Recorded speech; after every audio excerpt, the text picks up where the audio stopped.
तो कैसे हो मेरे दोस्तों। मैं आशा करता हूँ शानदार तरीके से आप लोग अपनी लाइफ को एंजॉय कर रहे हो, अपनी सेहत, फैमिली और पढ़ाई का ध्यान काफी अच्छे से रख रहे हो।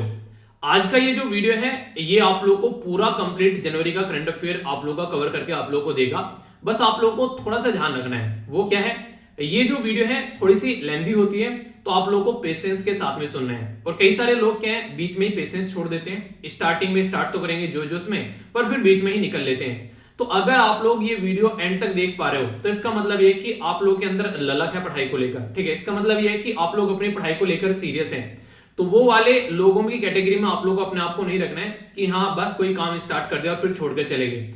आप लोग अगर लास्ट तक वीडियो देख रहे हैं तो अपनी पीठ भी थपथपाइएगा, क्योंकि मैक्सिमम लोग जो होते हैं वो यहां तक भी नहीं पहुंच पाते हैं, यानी कि पूरी वीडियो को भी नहीं देख पाते हैं। मैंने जैसे देखा है, मैं किस बेस पर ये बता रहा हूं, मैं बता रहा हूं वीडियो का जब एनालिसिस देखता हूं मैं, तो उसमें रहता है कि हाँ कितने लोग जो है वो वीडियो को पूरा देखते हैं।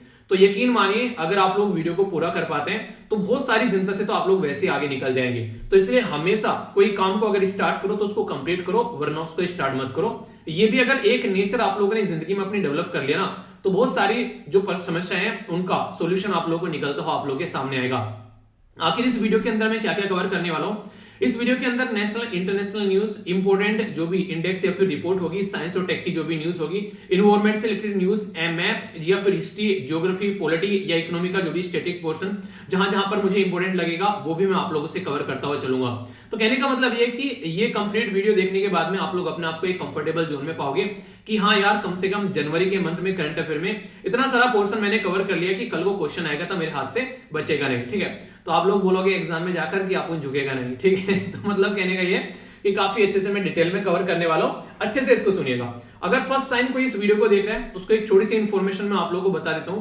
पास्ट में पूरे साल का करंट अफेयर मैंने कवर किया है आप लोगों के लिए, वो पुरानी वीडियो भी आप लोग जाकर देखते हैं। प्लेलिस्ट मिल जाएगी यहाँ पर मंथली करंट अफेयर की, उसमें सारी वीडियो है ऑलरेडी। ठीक है, तो बहुत सारी वीडियो लास्ट ईयर की भी कंप्लीट की है और इस साल को भी हम लोग इसी पैटर्न में लेकर चलने वाले हैं।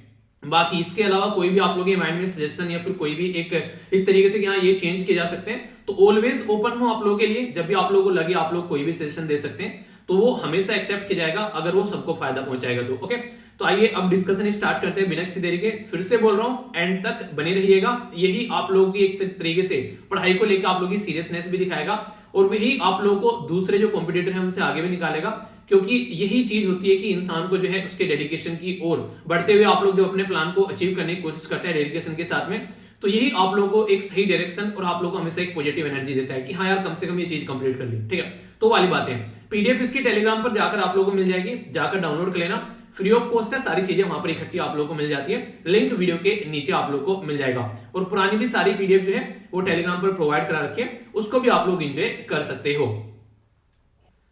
नॉर्मली आप लोगों ने किसी देश के बारे में सुना होगा कि उसने अपना संविधान चेंज कर दिया है, कि वहां पर लोगों ने प्रोटेस्ट किया। क्यों? क्योंकि वहां पर बेरोजगारी है, महंगाई वहां पर हो गई है, या फिर काफी ज्यादा करप्शन वहां पर देखने को मिल रहा है। तो ये रीजन आप लोगों ने कई बार सुने होंगे, पर लेकिन क्या कभी आप लोगों ने सुना है कि क्लाइमेट चेंज की वजह से किसी कंट्री के द्वारा अपना संविधान चेंज कर दिया गया है? जी हाँ, काफी इंपोर्टेंट क्वेश्चन आप लोगों से बन जाएगा डायरेक्ट एग्जाम के अंदर में।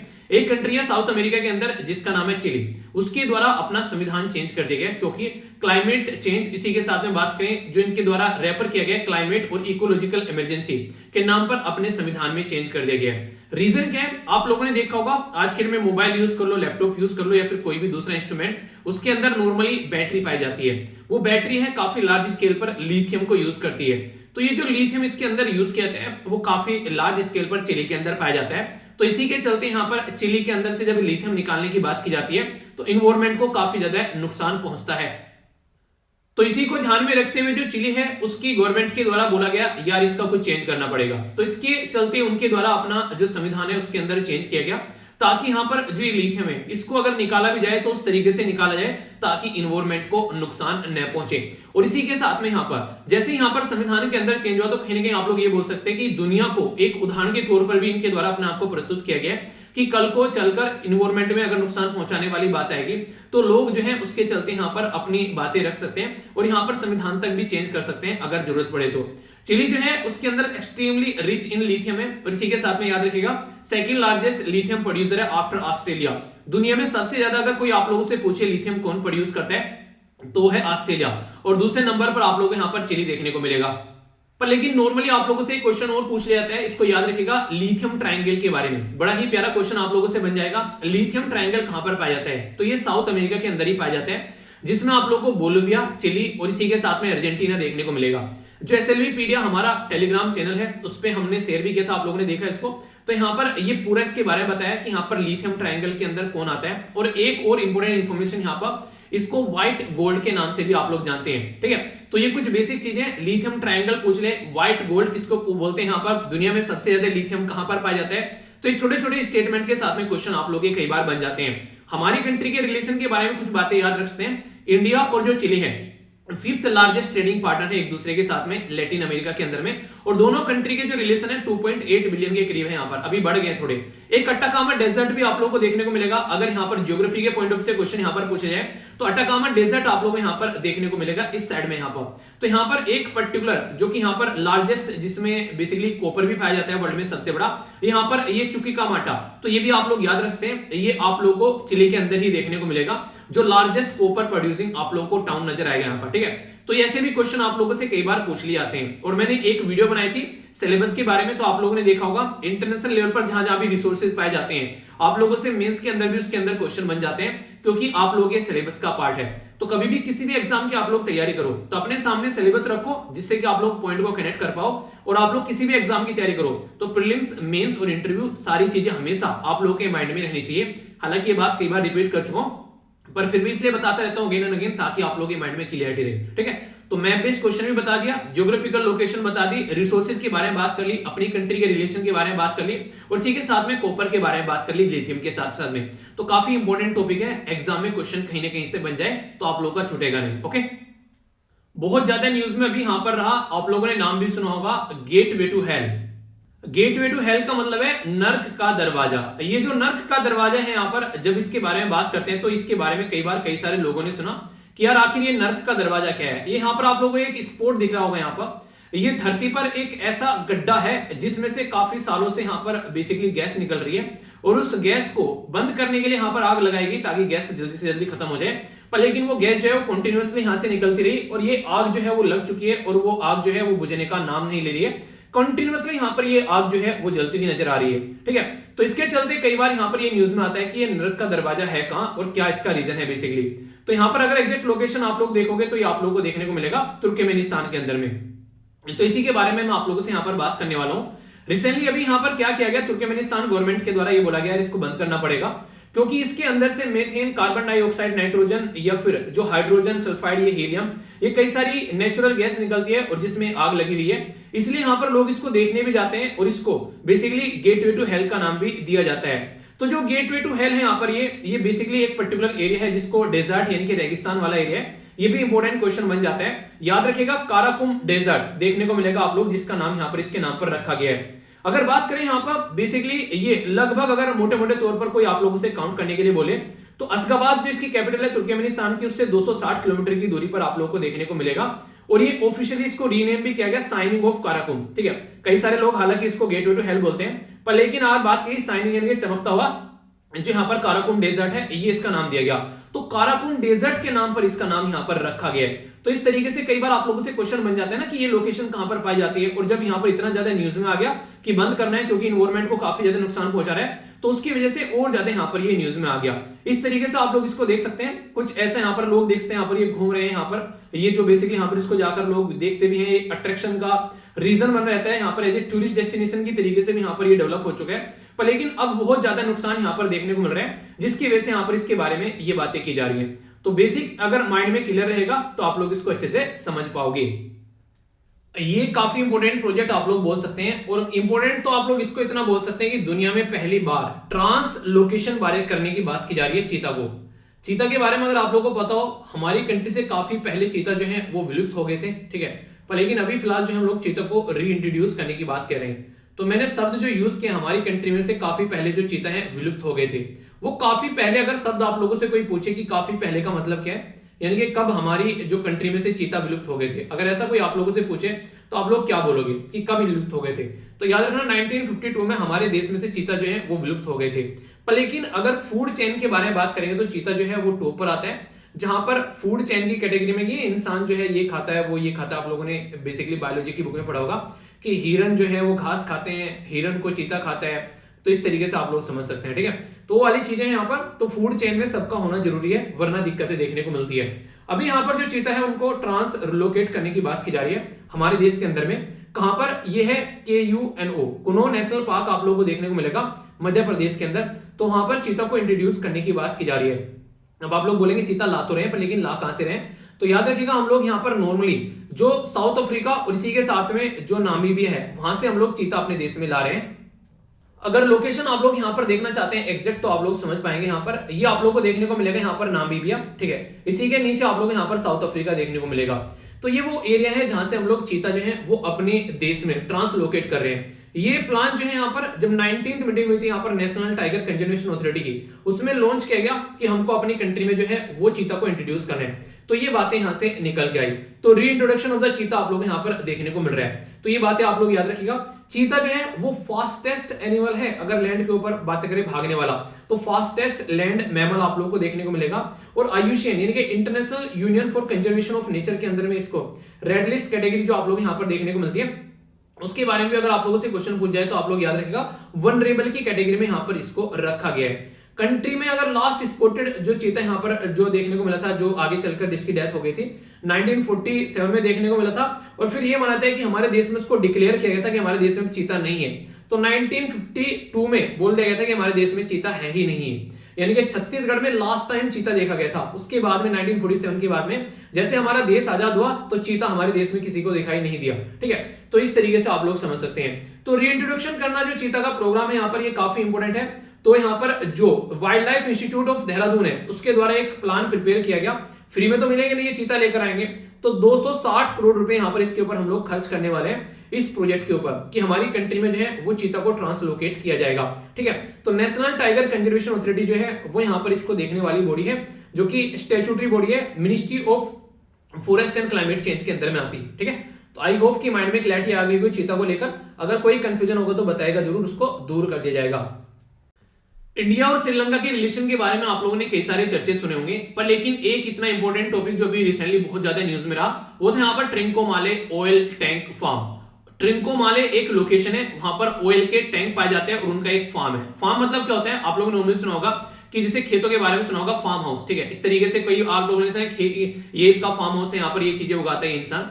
ऐसे यहाँ पर ये टैंकर का फार्म हाउस बोल सकते हैं आप लोग। यहाँ पर दुनिया भर के छोटे छोटे आप लोग यहाँ पर ये जो नजर आ रहे हैं, ये ऑयल टैंकर है। यहाँ पर छोटे छोटे देखने में मिल रहे हैं, आप लोग को देखने को मिलेगा। इनकी जो कैपेसिटी है वो हजारों आप लोगों को लीटर में एक तरीके से एक मतलब एक जैसे नहीं आप लोगों ने पानी की टंकी देखी होगी, एक उदाहरण के तौर पर अगर मैं आप लोग को बताऊं तो इतना बड़ा देखने को मिलेगा। तो ऊपर से इनका व्यू यहाँ पर निकल कर आ रहा है। तो इस तरीके से आप लोग चीजों को समझ सकते हैं। जाकर अगर आप लोग इन टैंकर को देखोगे तो तब आप लोगों को नजारा नजर आएगा। एक टैंकर की लगभग कैपेसिटी 12,000 किलो लीटर के करीब आप लोगों को देखने को मिलेगी। अंग्रेजों के द्वारा छुपाकर यहाँ पर ये टैंकर बनाए गए थे, क्योंकि अंग्रेज जो है आप लोगों ने सुना भी होगा, हिस्ट्री में पढ़ा भी होगा कि अपनी नेवी के लिए जाने जाते थे। और नेवी जो है उनकी वो ऑल ओवर वर्ल्ड में अपना दबदबा बनाकर रखते थे, जिसके वजह से वो दुनिया पर रूल कर पाते थे समुद्र के रास्ते जा जाकर। तो हर जगह कहीं ना कहीं ऐसा कुछ जुगाड़ उनके द्वारा किया गया था, ताकि कल को चलकर कहीं पर भी रिक्वायरमेंट रहे तो अपने लिए यहाँ पर तेल वगैरह इकट्ठा करके रहे और अपने जहाज को भरा जाए और फिर वहां से अपना तेल भरे और फिर यहाँ पर जिसके ऊपर अटैक करना है अटैक करे और निकल ले। तो इसके चलते यहाँ पर ये दुनिया भर के ऑयल टैंकर इनके यहाँ पर है।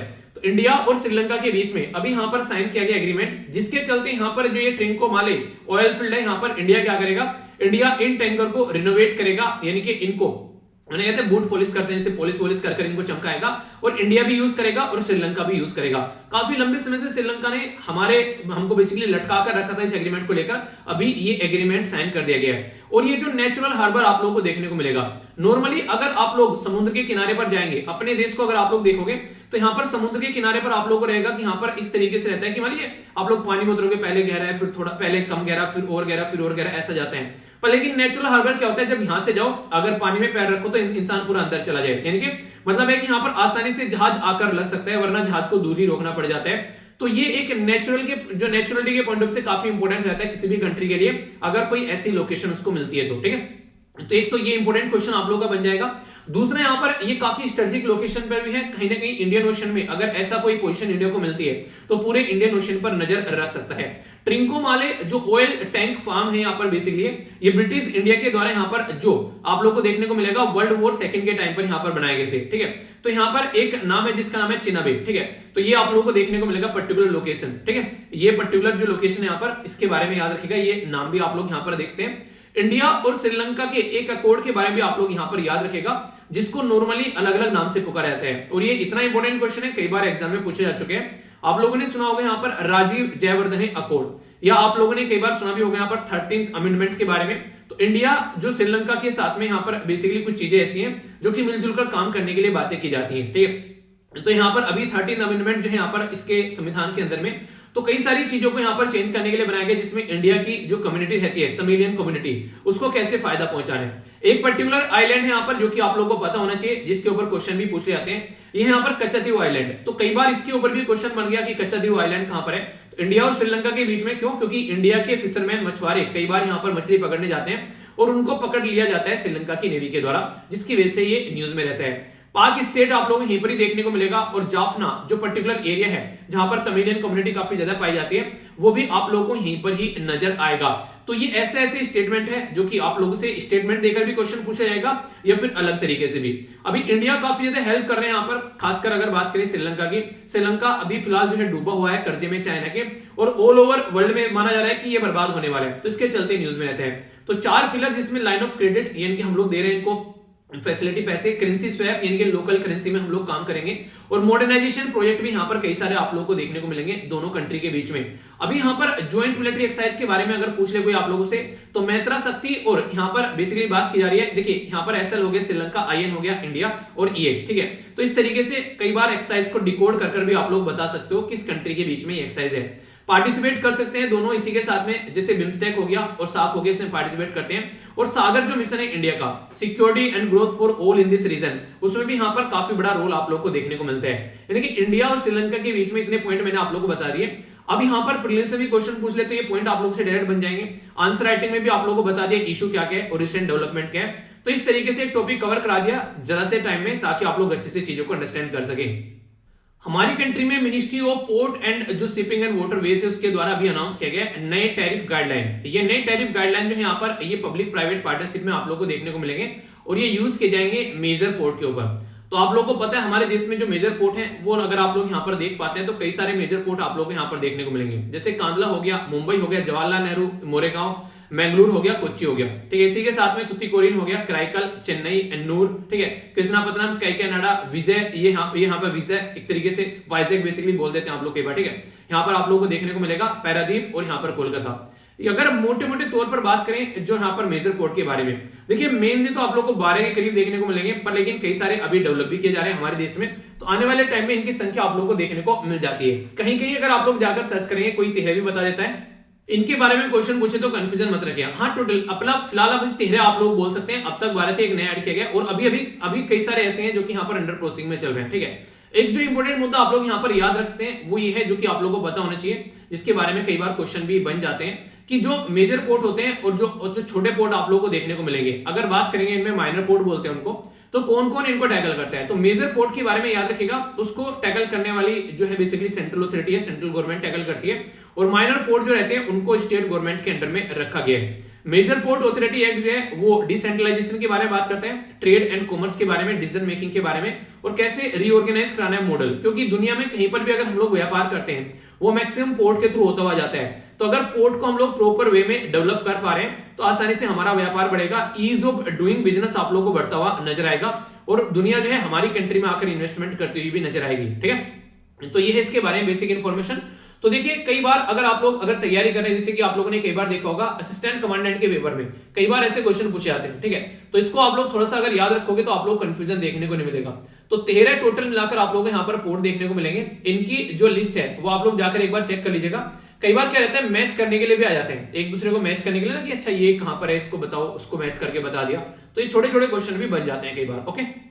या फिर टेलीग्राम से भी आप लोग इसको जाकर देख सकते हैं, मैंने उसकी लिस्ट यहाँ पर प्रोवाइड कर रखी है, आप लोग यहाँ पर देखने को मिल जाएगा। तो major ports in India on map, तो यहाँ पर आप लोग जाकर इसको देख सकते हैं, ठीक है। तो कई सारी चीजें यहाँ पर आप लोगों को मिल जाती है, तो इसके बारे में याद रखेगा। ओके, आगे चलते हैं। यहाँ पर ये काफी इंपोर्टेंट न्यूज है और कई बार आप लोगों को यहाँ पर ये न्यूज में भी देखने को मिल जाती है।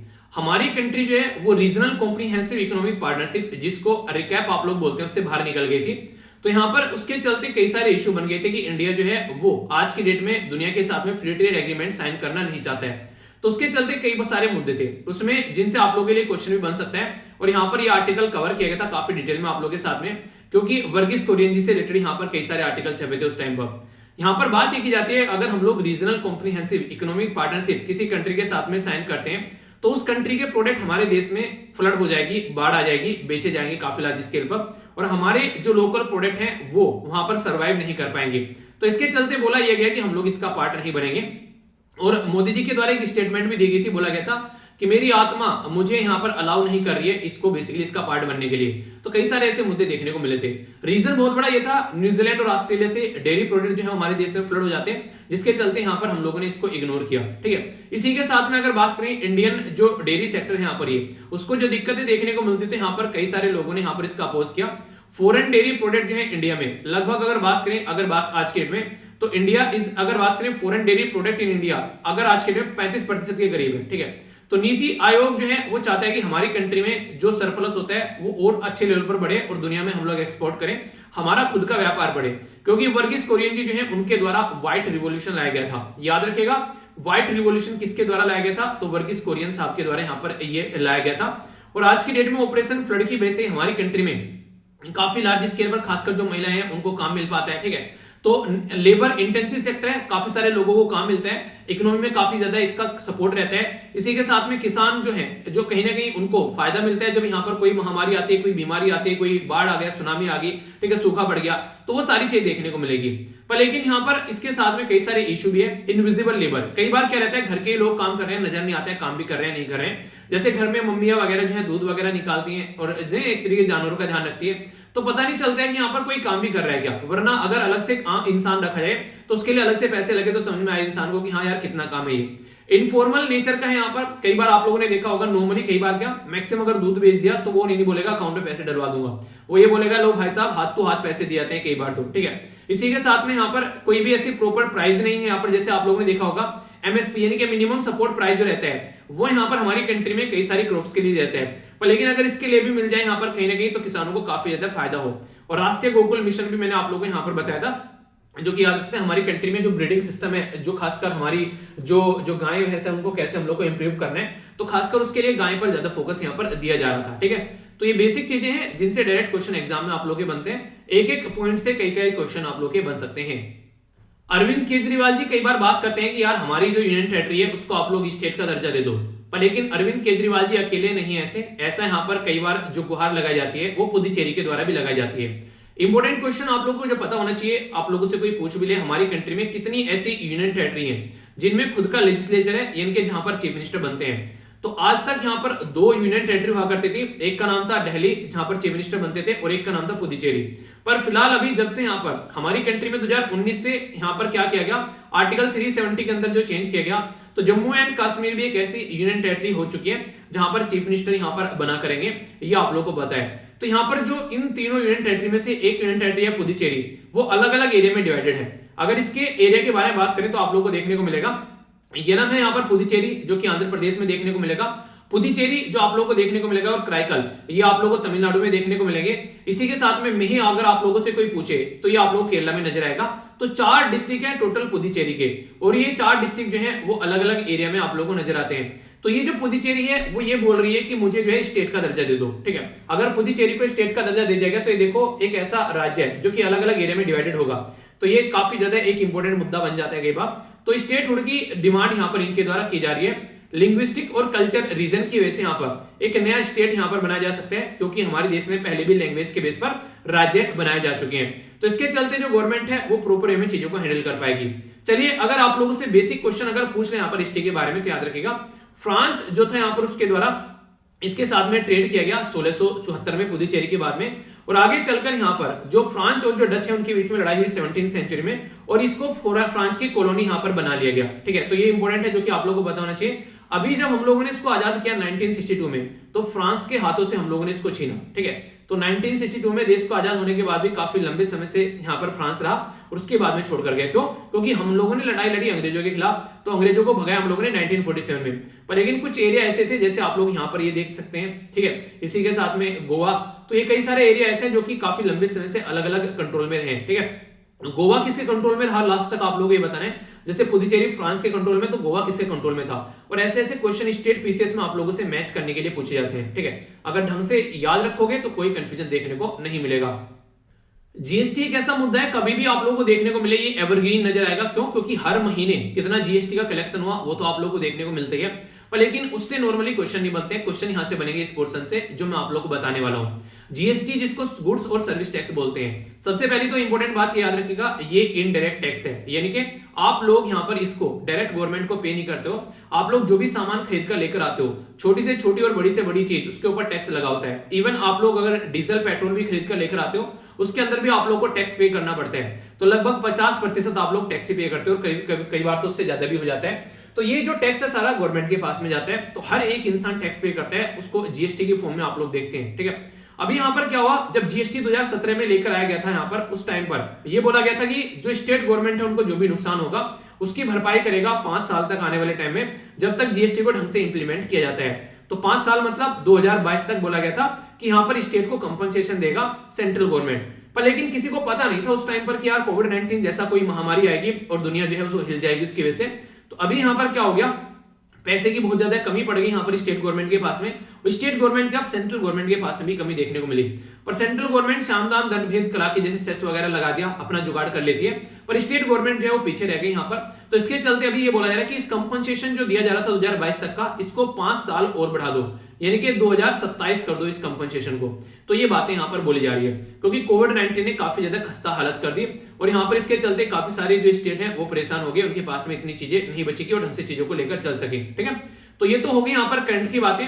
तो आप लोगों से ये पूछा जाए कब से कब तक का है यहाँ पर और कभी आगे बढ़ाने की बात की जा रही है।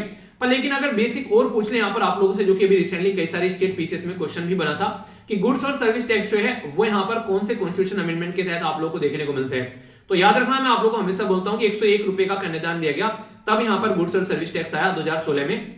और किस दिन यहाँ पर जीएसटी डे हम लोग सेलिब्रेट करते हैं, तो 1 जुलाई को सेलिब्रेट करते हैं जीएसटी डे। अब क्वेश्चन आप लोगों से पूछूंगा यहाँ पर, इतना तो हक बनता ही है, इतना पढ़ा चुका हूं आप लोगों को कि जीएसटी डे जो है वो यहाँ पर किस ईयर से हम लोगों ने सेलिब्रेट करना स्टार्ट किया। बिगेस्ट इनडायरेक्ट टैक्स में रिफॉर्म लाया गया, वन नेशन वन टैक्स के बारे में बात की गई। हालांकि वन नेशन वन टैक्स वाला फंडा यहाँ पर चल नहीं पाया, क्यों? क्योंकि अलग अलग टैक्स रेट बनाने पड़ गए बहुत सारी डाइवर्सिटी की वजह से। तो 5, 12, 18 और 28 ये आज की डेट में टैक्स स्ट्रक्चर आप लोग यहाँ पर देखने को मिलेगी। और फिर इसके ऊपर कई बार सेस भी लग जाता है। सेस मतलब टैक्स ऑन टैक्स, यानी कि 28% तो पे करोगे ही करोगे। इसके ऊपर अगर 2% अलग से यहाँ पर इनके द्वारा एजुकेशन सेस लगा दिया तो वो भी आप लोग को देना पड़ेगा। तो ये बेसिक इंफॉर्मेशन इसके बारे में आप लोग जरूर याद रखिएगा, कंफ्यूजन बिल्कुल भी नहीं होना चाहिए। नॉर्मली अगर मार्केट में आप लोग कोई भी सामान खरीदने जाते हैं तो आप लोगों को कंज्यूमर बोला जाता है कि आप लोग सामान खरीदने जा रहे हैं अपने लिए यूज करने के लिए, मोबाइल, लैपटॉप, घड़ी या फिर घर का कोई सामान, तो you R a consumer.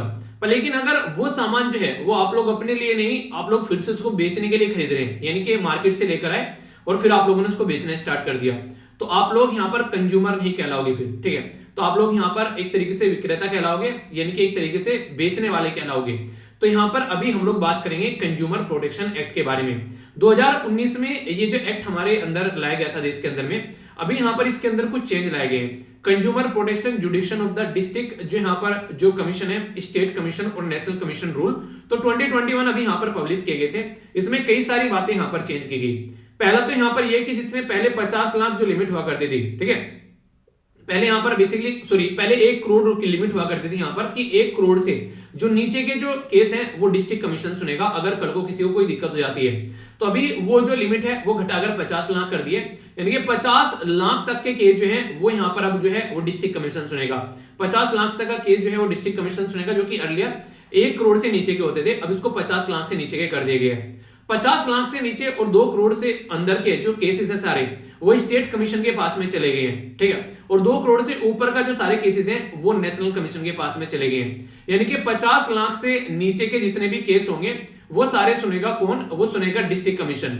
50 lakh से नीचे 2 करोड़ तक के अंदर के जो भी केस होंगे, 50 से ऊपर और 2 करोड़ के नीचे, वो सारे यहां पर सुनेगा स्टेट का जो कमीशन होते हैं, और 2 करोड़ से ऊपर के जितने सारे केसेस होंगे वो नेशनल कमीशन सुनेगा, जो कि पहले 1 करोड़ तक के नीचे के थे यहां पर डिस्ट्रिक्ट कमीशन के पास में, और इसी के साथ में 1 करोड़ से 10 करोड़ तक के थे स्टेट के पास में, और यहां पर 10 करोड़ से ऊपर थे यहां पर सेंटर के पास में। पर लेकिन अभी क्या कर दिया गया, यहां पर नेशनल कमीशन की पावर बढ़ा दी गई, कहीं ना कहीं ऐसा बोल सकते हैं, और इनकी पावर कहीं ना कहीं घटा दी गई, क्योंकि 2 करोड़ तक के केस ला दिए गए जो पहले 10 करोड़ तक के सुनता था, और यहां पर जो डिस्ट्रिक्ट वाला पहले 1 करोड़ तक के सुनता था वो 50 लाख तक के केस अब सुनेगा। तो ये इसके अंदर चेंज लाया गया, तो इसके चलते आप लोग याद रखिएगा। एक और स्लाइड में आप लोगों को यहां पर शेयर करूंगा, ये मैं टेलीग्राम पर भी डाल दूंगा, इसको आप लोग देख लेना, ये काफी इंपॉर्टेंट है। अगर दोनों में कोई कंफ्यूजन हो और दोनों में कंपेयर करके आप लोगों से कोई पूछ ले कि कंज्यूमर प्रोटेक्शन एक्ट 1986 का क्या था, और अभी यहां पर जो आ गया है 2019 का, उसके अंदर क्या क्या चीजें आप लोगों को देखने को मिलेगी, ठीक है। हालांकि ये रिसेंटली अभी अपडेट किया गया यहां पर, तो ये अब चेंज हो गया है, तो ये वाला काउंट नहीं होगा, क्योंकि अभी यहां पर 2021 में इसके अंदर चेंज कर दिया गया है, ठीक है। पहले यहां पर ई कॉमर्स कंपनी के बारे में कोई बात नहीं थी यहां पर 1986 वाले में, पर लेकिन अभी ऑनलाइन बिजनेस हम लोग कर रहे हैं, सामान खरीद रहे हैं, तो ई कॉमर्स का भी बात यहां पर आ गई है, ठीक है। Court can refer the settlement through out the mediation, पहले मीडिएशन का कोई चक्कर नहीं था, अब यहां पर मीडिएशन भी इंक्लूड कर दिया गया, इनके कोर्ट कचहरी के चक्कर में न पड़कर बाहरी मुद्दों को सुलटा लेना, तो ऐसी चीजें आप लोग को देखने को मिलेगी। तो इसको भी आप लोग रख सकते हैं, कल को चलकर अगर आंसर राइटिंग के लिए कुछ क्वेश्चन लिखने के लिए आ जाए तो वहां पर आप लोग देखते हैं, और वरना प्रीलिम्स में या फिर ऑब्जेक्टिव टाइप क्वेश्चन आप लोगों से बन जाएगा। दोनों एक्ट के बारे में आप लोगों को पता होना चाहिए, कंज्यूमर प्रोटेक्शन एक्ट 1986 और अभी का है 2019 वाला। तो आई होप कि माइंड में आप लोगों की क्लैरिटी आ गई होगी। वैसे तो ये आर्टिकल यहाँ पर नेशनल सिक्योरिटी के बारे में बात करें तो क्वेश्चन बन जाएगा, पर लेकिन वैसे आप लोगों को डिफेंस एनडीए सीडीएस अगर इनकी तैयारी कर रहे हैं तो आप लोगों के लिए भी इंपॉर्टेंट यहाँ पर ये हो जाएगा। इंडियन आर्मी के द्वारा अभी यहाँ पर क्वांटम कंप्यूटिंग लेबोरेटरी की बात की गई, जो कि यहाँ पर सेटअप की जा रही है, कहां पर ये है महोह मध्य प्रदेश के अंदर में, तो महोह जो है मध्य प्रदेश के अंदर में, वहां पर इसको सेट किया जा रहा है। तो डायरेक्ट क्वेश्चन पूछ जाएगा कि क्वांटम कंप्यूटिंग लेबोरेटरी जो है वो कहां पर सेटअप की जा रही है, तो आर्टिफिशियल इंटेलिजेंस के ऊपर काम करेगी मध्य प्रदेश के अंदर, जो महोह है वहां पर आप लोगों को देखने को मिलेगी, ठीक है। Important question. अब यहां पर बात आती है कि क्या अपने आप ही यहां पर ये स्टैब्लिश कर रहा है या किसी के साथ में मिलकर, यानी कि याराने में काम चल रहा है या फिर अपने आप अकेला काम कर रहा है। तो क्वांटम कंप्यूटिंग लेबोरेटरी जो है यहां पर स्टैब्लिश की जा रही है national security counselling secretariat for research and development के द्वारा, जो कि की डेवलपिंग फील्ड आप लोगों को देखने को मिलेगा।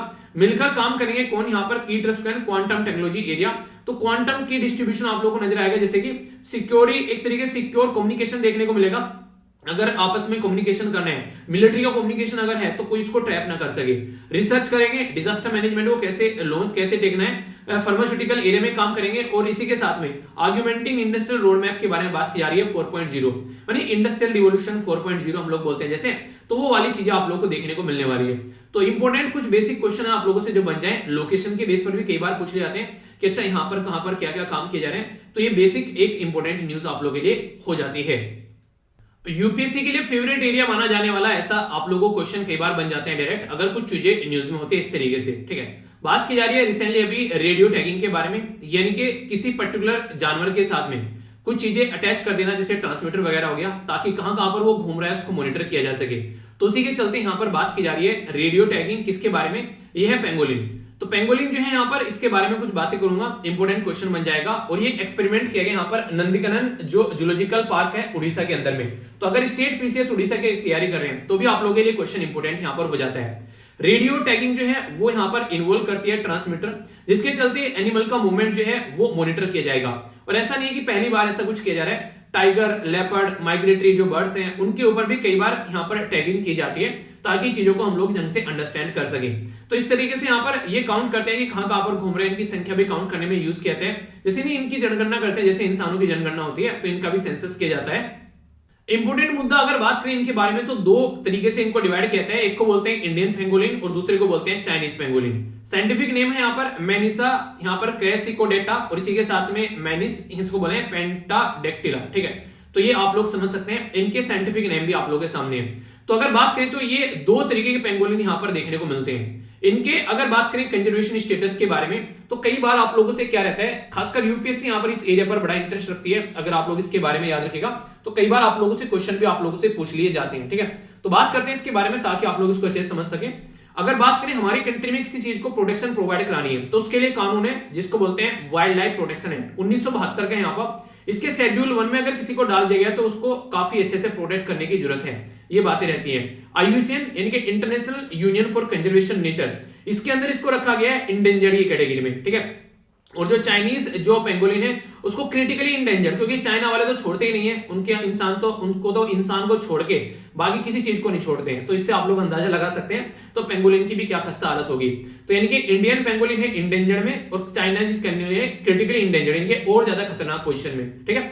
अगर CITES के बारे में बात करें, इसको क्या बोलते हैं, इसको बोलते हैं convention on international trade in endangered species of wild, जो फ्योना और फ्लोरा होता है, यानी कि पेड़ पौधे हो चाहे फूल पत्ती हो, अगर वो इंडेंजर्ड की कैटेगरी में आते हैं, जैसे कि यहाँ पर इंडेंजर्ड की कैटेगरी में आ गए, तो इनका व्यापार नहीं किया जाएगा, तो ये बोलता है इनका अपेंडिक्स फर्स्ट, तो ये इसको रोकने की बात करता है। तो कन्वेंशन ऑफ इंटरनेशनल जो भी यहाँ पर ट्रेड होता है उसको रोकने की बात करता है इंडेंजर्ड स्पीसीज के बारे में, ठीक है। इसी के साथ में जो नंदनवन जो जूलॉजिकल पार्क है यहाँ पर, ये फर्स्ट जो है कंट्री के अंदर में जो कि मेंबर बना था world association of zoos and aquarium का, ठीक है। और world first captive crocodile breeding centre भी आप लोगों को यहाँ पर देखने को मिलेगा। तो बेसिक इन्फॉर्मेशन है, लोकेशन भी अगर आप लोग देखना चाहते हैं तो उड़ीसा के अंदर एग्जैक्ट लोकेशन आप लोगों के सामने निकल कर आएगी, ठीक है। तो कई बार आप लोगों से चीजें पूछ ली जाती हैं। भितरकनिका नेशनल पार्क के बारे में साम सुना होगा। इसी के साथ में आप लोगों ने बात करें तो यहाँ पर गिरिमाथा मेरीन जो वाइल्ड लाइफ सेंचुरी है उसके बारे में आप लोगों ने सुना, ठीक है। और चिल्का जो लेक के बारे में आप लोगों ने सुना। तो ये भी बेसिक चीजें हैं जिनके बारे में आप लोग याद रख सकते हैं, कई बार क्वेश्चन पूछे जाए, ठीक है। तो सतकोशिया अगर बात करें, ये भी आप लोगों को यहीं पर ही देखने को मिलेगी वाइल्ड लाइफ सेंचुरी, और नंदनकनन जो यहाँ पर वाइल्ड लाइफ सेंचुरी है ये भी आप लोगों को देखने को मिलेगी। सिमलीपाल भी यहीं पर ही है अगर बात करें तो। बहुत सारी ऐसी चीजें, अगर किसी एक लोकेशन के बारे में पढ़ा करो तो आसपास भी नजर दुराया करो, कई सारी और नई बातें जानने को मिलेगी, और आप लोग की जितनी बातें आप लोग नहीं जानोगे उतना ही कॉन्फिडेंस आप लोग का बढ़ता हुआ नजर आएगा।